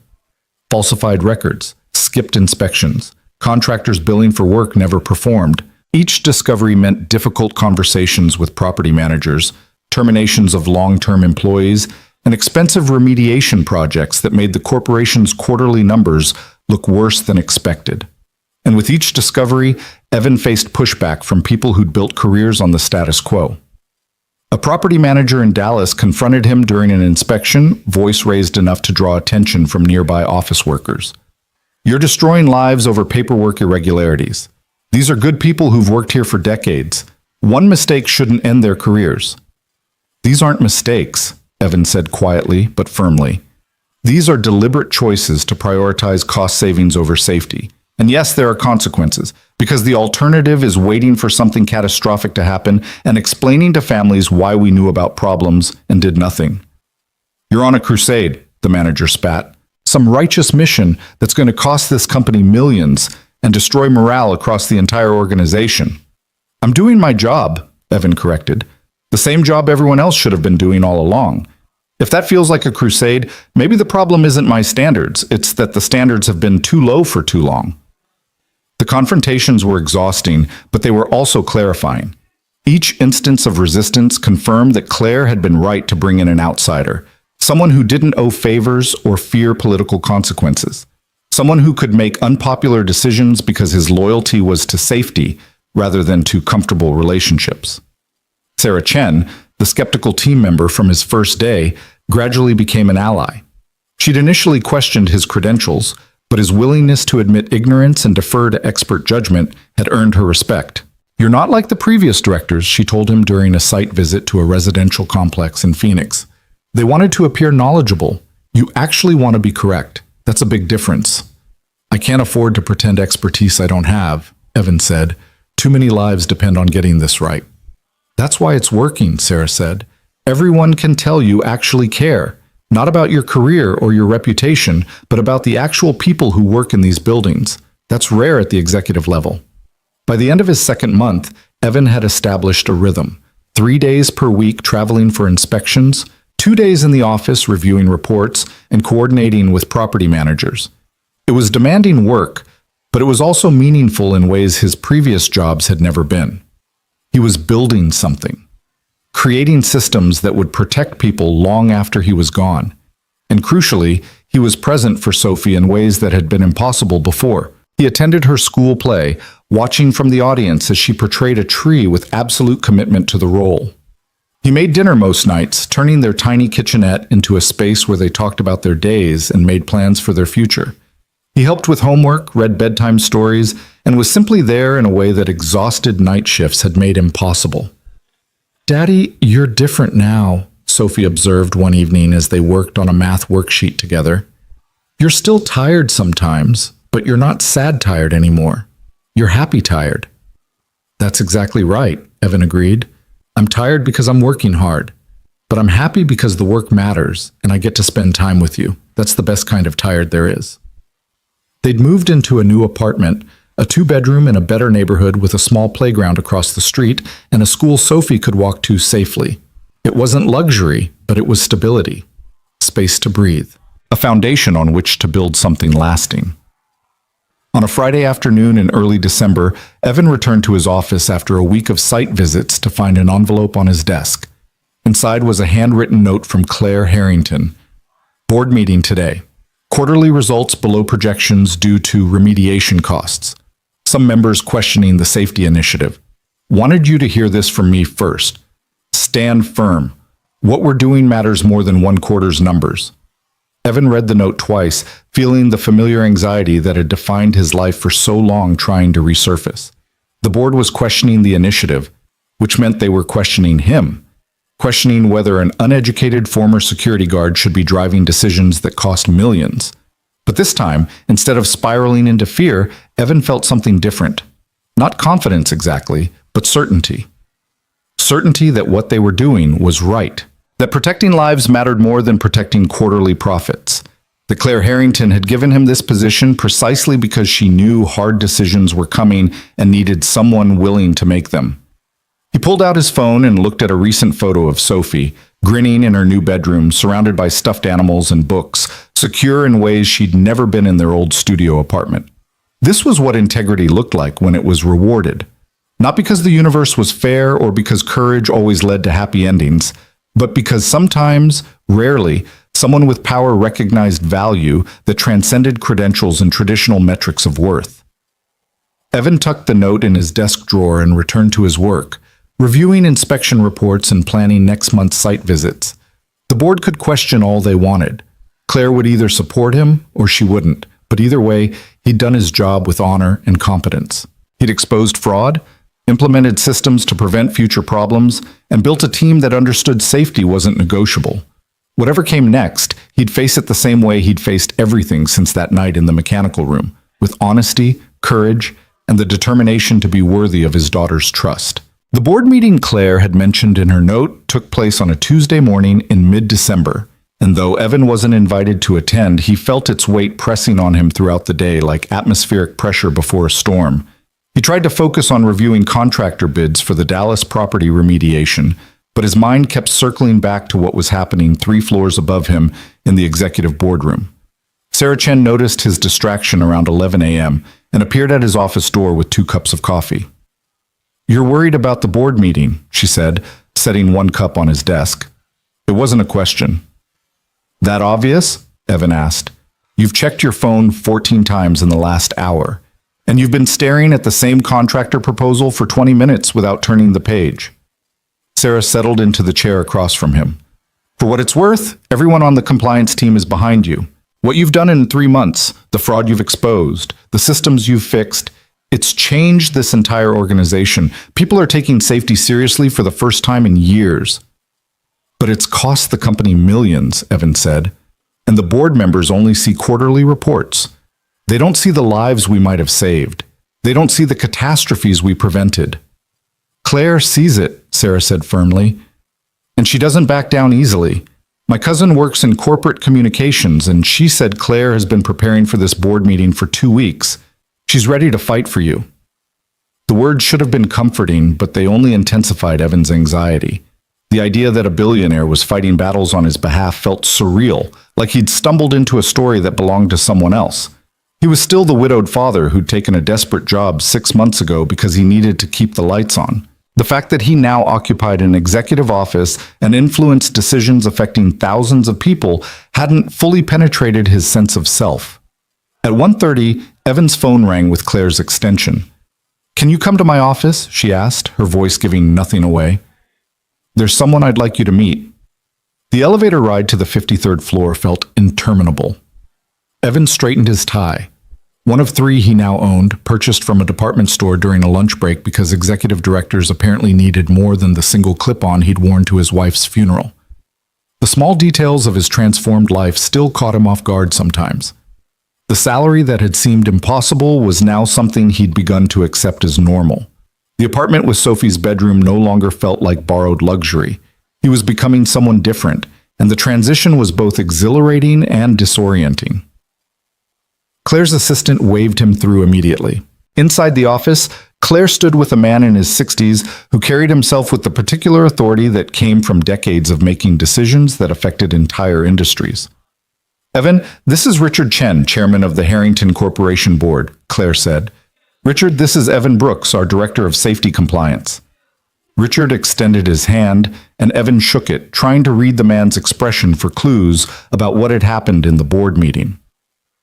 "Mr. Brooks, I've been hearing a great deal about you," Richard said, his tone neutral. "Claire has been quite vocal about your contributions to this organization. Some of my fellow board members have been equally vocal about the costs associated with your initiatives. I understand that the remediation expenses have impacted quarterly results," Evan said carefully, "but the alternative was leaving dangerous conditions unaddressed. Lives were at risk." "Were they?" Richard asked, settling into one of Claire's leather chairs and gesturing for Evan to sit as well. "Or were you extrapolating worst-case scenarios from maintenance irregularities that might never have caused actual harm?" The question hung in the air, and Evan recognized it for what it was: a test, not of his technical knowledge, but of his conviction, of whether he would back down when challenged by someone with more power and experience. "Sir, with respect, that question assumes we can predict which safety violations will result in catastrophe and which won't," Evan said, keeping his voice steady. The Harrington Towers fire suppression system had been non-functional for 18 months. During that time, nothing happened. No fires, no emergencies. Someone could argue that proved the system wasn't necessary. But what if there had been a fire? What if 50 people had died because we decided that falsified inspection logs weren't worth addressing? "Hypotheticals," Richard said. "Preventable tragedies," Evan corrected. "I'm not willing to gamble with people's lives based on statistical probabilities. And I don't believe Claire is either, which is why she hired me to do exactly what I've been doing." Richard's expression shifted slightly. Not quite a smile, but something close to approval. Claire warned me you wouldn't back down easily. She said you were the most stubbornly principled person she'd ever met, which coming from her is quite the statement. He pulled out a tablet and brought up a presentation. The board spent 4 hours this morning reviewing your work, the fraud you've exposed, the remediation projects you've initiated, the organizational changes you've implemented, and we looked at something else. Statistical models of what could have happened if the tower's fire suppression failure had coincided with an actual emergency. The tablet showed graphs and projections that made Evan's stomach turn. Casualty estimates, liability exposure, criminal charges that could have been filed. The presentation painted a picture of disaster narrowly averted, of lives saved by intervention that had seemed expensive until compared against the alternative. Your work has cost this company $63 million in direct remediation expenses, Richard said. But according to our risk analysts, a catastrophic failure in any of the buildings where you found violations would have cost between $200 million and $4 billion, depending on casualties and criminal liability. From a purely financial perspective, setting aside moral considerations entirely, your initiatives represent the best investment this company has made in a decade. Evan felt something loosen in his chest, relief so profound it was almost painful. The board voted unanimously to expand your authority, Richard continued. You'll now oversee safety compliance not just for Harrington Properties, but for our entire portfolio of subsidiary companies. Claire will provide whatever resources you need, and your compensation will reflect your expanded responsibilities. He stood and offered his hand again. I'll admit, Mr. Brooks, when Claire first told me she'd hired a former security guard with no credentials to direct corporate safety compliance, I thought she'd lost her mind. But she was right, and I was wrong. What this organization needed wasn't another credentialed expert who knew how to navigate corporate politics. It needed someone who gave a damn about doing what was right, regardless of cost or convenience. That's you. Don't lose that quality just because you're successful now. After Richard left, Evan sat in stunned silence while Claire watched him with an expression that might have been amusement. You were worried, she said finally. Terrified, Evan admitted. I thought I'd cost you too much, that the board would force you to fire me and reverse all the changes we've made. They tried, Claire said, moving to sit across from him. 3 board members wanted to shut down the safety initiative entirely, argued that we were being overcautious, that the remediation costs were excessive, that you lacked the credentials to make the decisions you've been making. What changed their minds? Richard did. He's been on this board for 30 years, and he's seen what happens when companies prioritize short-term profits over long-term stability. He ran the numbers, showed them exactly what we avoided by catching these problems early. And then he reminded them that my father built this company on the principle that if you do things right, success follows naturally. We'd strayed from that principle, and you helped us find our way back. Claire leaned forward, her expression serious. I want you to understand something, Evan. This board vote wasn't just about validating your work. It was about defining what kind of company we're going to be. Whether we're going to prioritize people or profits, integrity or convenience, long-term value or short-term gains. And because you had the courage to expose fraud when it would have been easier to stay silent, we chose correctly. I was just doing my job, Evan said quietly. No, Claire corrected. You were doing the job everyone should have been doing all along but weren't. That's the difference between competence and character. Competence can be taught. Character is something you either have or you don't. She pulled out a folder and slid it across the desk. This is your new contract. Executive Vice President of Safety and Compliance. Salary commensurate with your expanded responsibilities. Full authority to implement changes across all Harrington enterprises. And one additional provision that I added personally, an education fund for your daughter. Full scholarship to any university she chooses when the time comes, plus living expenses. Consider it thanks for teaching this organization what integrity actually looks like. Evan opened the folder and stared at the numbers, trying to process what he was seeing. The salary was more than he'd imagined earning in a lifetime. But it was the scholarship fund that broke through his professional composure, the acknowledgement that Sophie's future mattered, that his daughter's dreams were worth investing in. This is too much, he managed. It's exactly right, Claire said firmly. You risked everything to do what was right, not because you thought you'd be rewarded, but because you couldn't live with yourself if you stayed silent. That kind of courage deserves recognition, and your daughter deserves to know that her father's integrity created opportunities for her that wouldn't have existed otherwise. Evan thought about Sophie, about her face when he told her they could move to a bigger apartment, about the way she'd asked if they were rich now, and his careful explanation that they were comfortable. But this was security beyond anything he'd imagined. This was the ability to tell his daughter that her dreams weren't limited by their bank account, that she could become anything she wanted to be, pursue any path that called to her without the weight of financial impossibility crushing her aspirations before they could fully form. "My wife made me promise something before she died," Evan said, his voice rough with emotion he wasn't quite able to contain. "She made me promise to teach Sophie to be brave, to show her that doing the right thing mattered, even when it was hard. I've been trying to honor that promise, but I wasn't sure if I was teaching her courage or just showing her that sacrifice leads to more sacrifice." "And now?" Claire asked gently. "Now I can tell her that courage matters because it changes things. That standing up for what's right doesn't just cost you. It can also transform your life in ways you never expected. That's a better lesson than I could have hoped to teach her," Claire smiled. "Your wife would be proud of you, Evan, of the father you've become and the man you've remained despite everything trying to break you." The words echoed Mrs. Chen's from months ago, and Evan felt the loss of his wife wash over him again.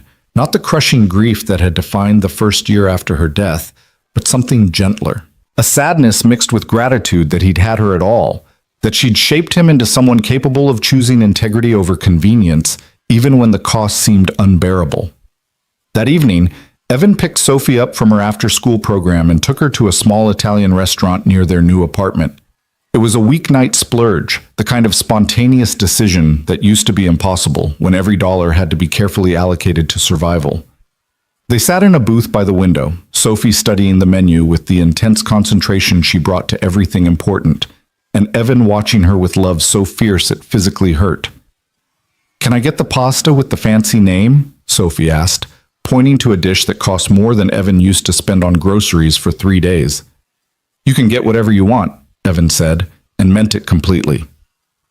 After they ordered, Sophie looked at him with those serious eyes that seemed to see through all his attempts at adult composure. "Something good happened today," she observed. "You have your happy, excited face, not just your regular happy face."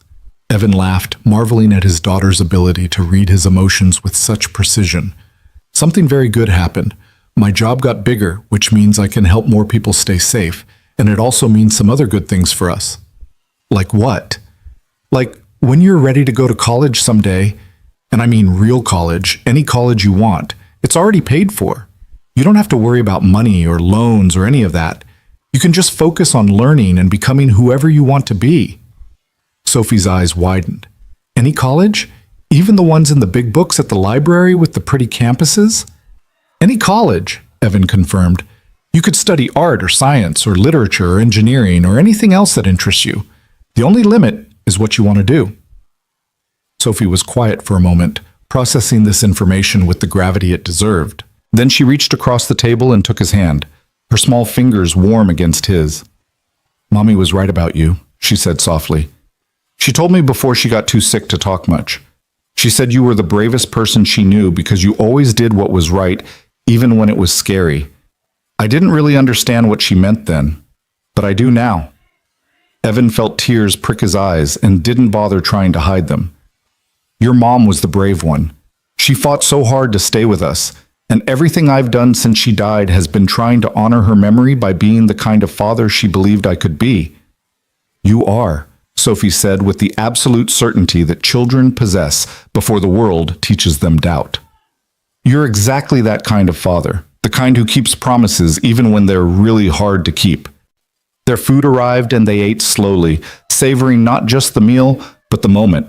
A father and daughter who'd survived loss and poverty and fear, now sitting together in a warm restaurant, secure in ways that had seemed impossible just months ago. After dinner, they walked home through streets decorated for the approaching holidays. Sophie chattered about her upcoming winter concert at school, about the song her class was learning, about how she had a small solo part that she was both excited and nervous about. "Will you be able to come?" she asked, and Evan heard the vulnerability beneath the casual question. She'd learned not to count on his presence at school events, had adjusted her expectations to match the reality of his unpredictable schedule. "I'll be there," Evan promised. "Front row, if they'll let me. Nothing is more important than watching you sing." Sophie's smile could have powered the entire city. Later that night, after Sophie was asleep in her bedroom, her own room with her own door, and her own space to dream, Evan sat in their small living room and called Mrs. Chen.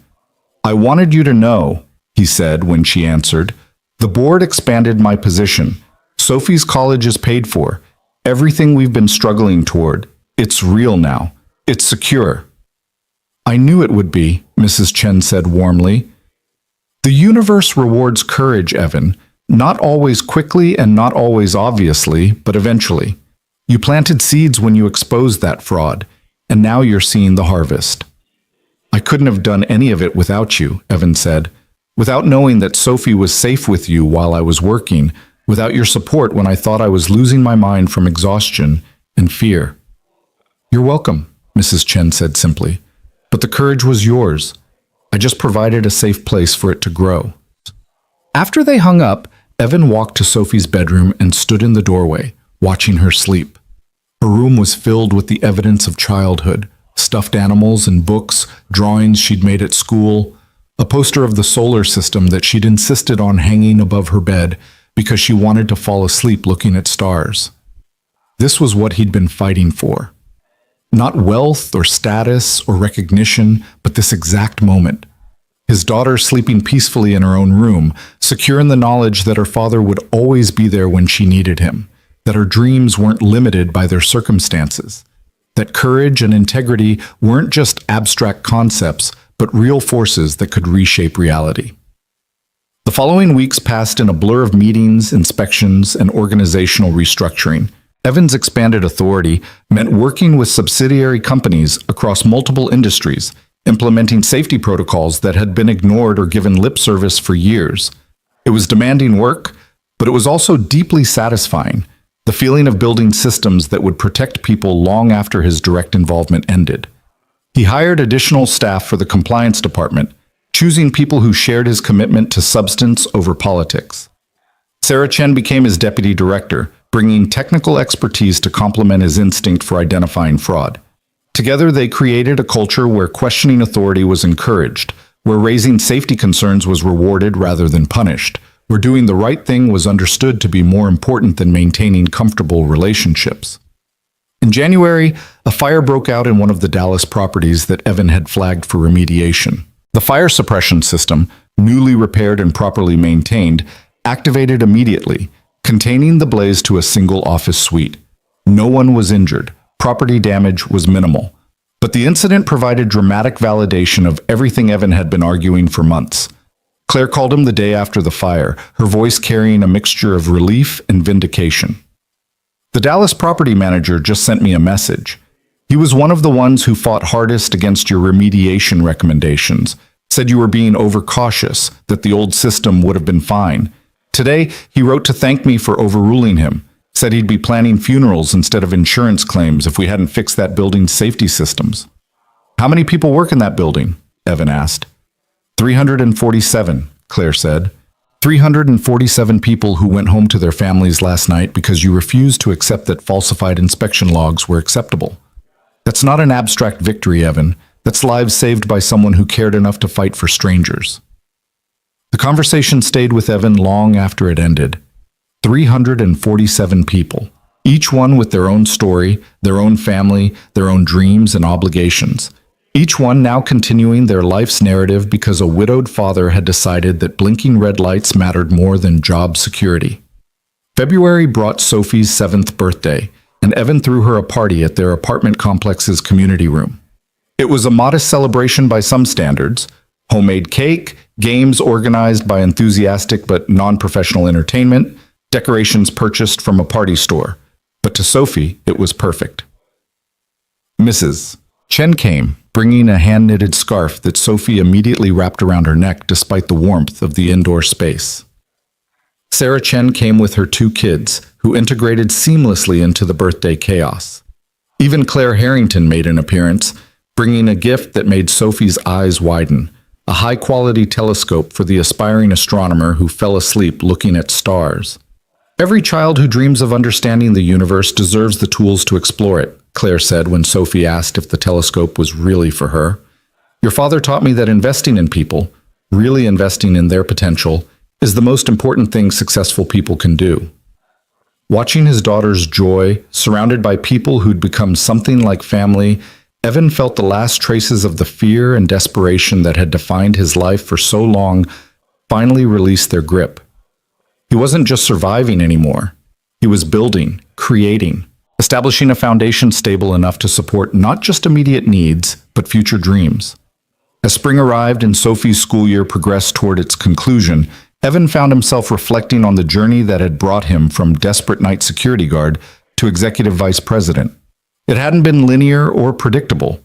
There had been moments of terror, instances where he'd been certain that doing the right thing would destroy everything he'd been trying to build. But somehow, impossibly, courage had been rewarded. Integrity had created opportunity. Speaking truth to power had resulted not in punishment, but in promotion. And while Evan knew enough about the world to understand that his story was the exception rather than the rule, he also knew that exceptions mattered.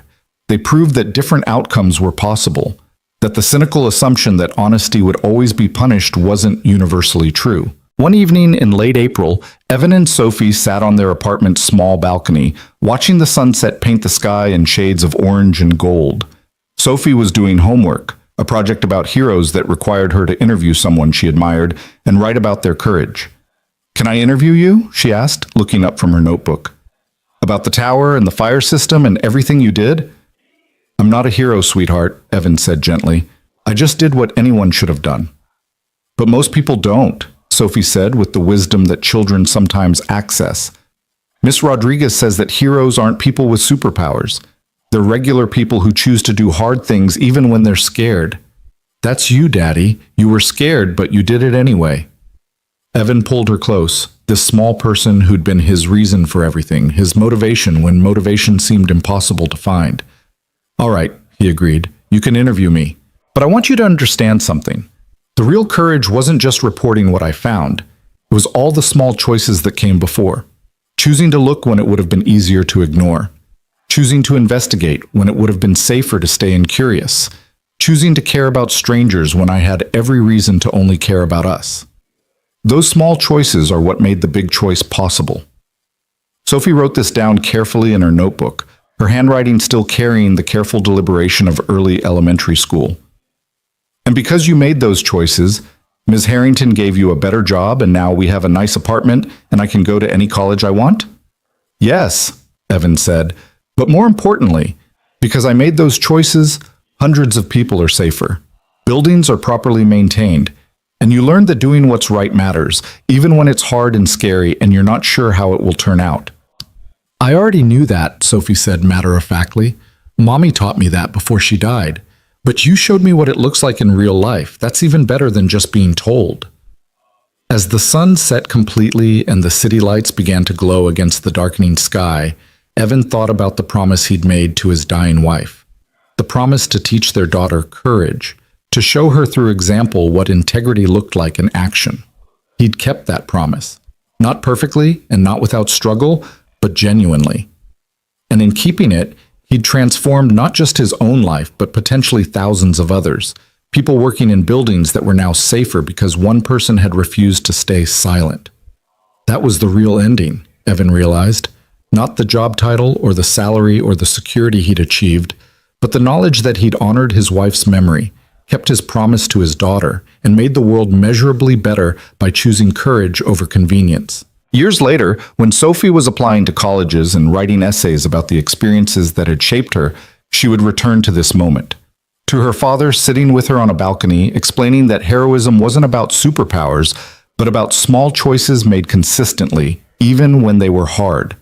She would write about watching her father lose everything and somehow gain more than he'd lost. About learning that integrity wasn't just an abstract concept, but a force that could reshape reality. About understanding that the most important question anyone could ask themselves wasn't, "What will this cost me?" but "What will this cost others if I do nothing?" And she would end her essay with a simple truth her father had taught her through example. One honest decision, made when no one was watching, could change the fate of countless lives and redefine what success really meant. But for now, on this spring evening with the city lights glowing and her father's arm around her shoulders, Sophie was simply a 7-year-old girl doing homework, secure in the knowledge that her father loved her enough to fight for strangers, and that such love was the most powerful force in the world. Evan Brooks, former night security guard and current executive vice president, sat with his daughter and watched the city he'd helped make safer, and understood finally that courage wasn't the absence of fear, but the decision to act despite it. That integrity wasn't about grand gestures, but about small choices compounded over time. And that the most important legacy anyone could leave wasn't wealth or status, but the example of a life lived honestly, even when honesty came with a price. The Harrington Tower stood somewhere in the distance, its lights joining thousands of others in the urban constellation. And within its walls, safety systems functioned properly because one man had decided that blinking red lights mattered more than keeping his job. That was the story, not of perfection, but of persistence, not of fearlessness, but of courage, not of success guaranteed, but of integrity honored regardless of outcome. And it was enough, more than enough. It was everything that mattered.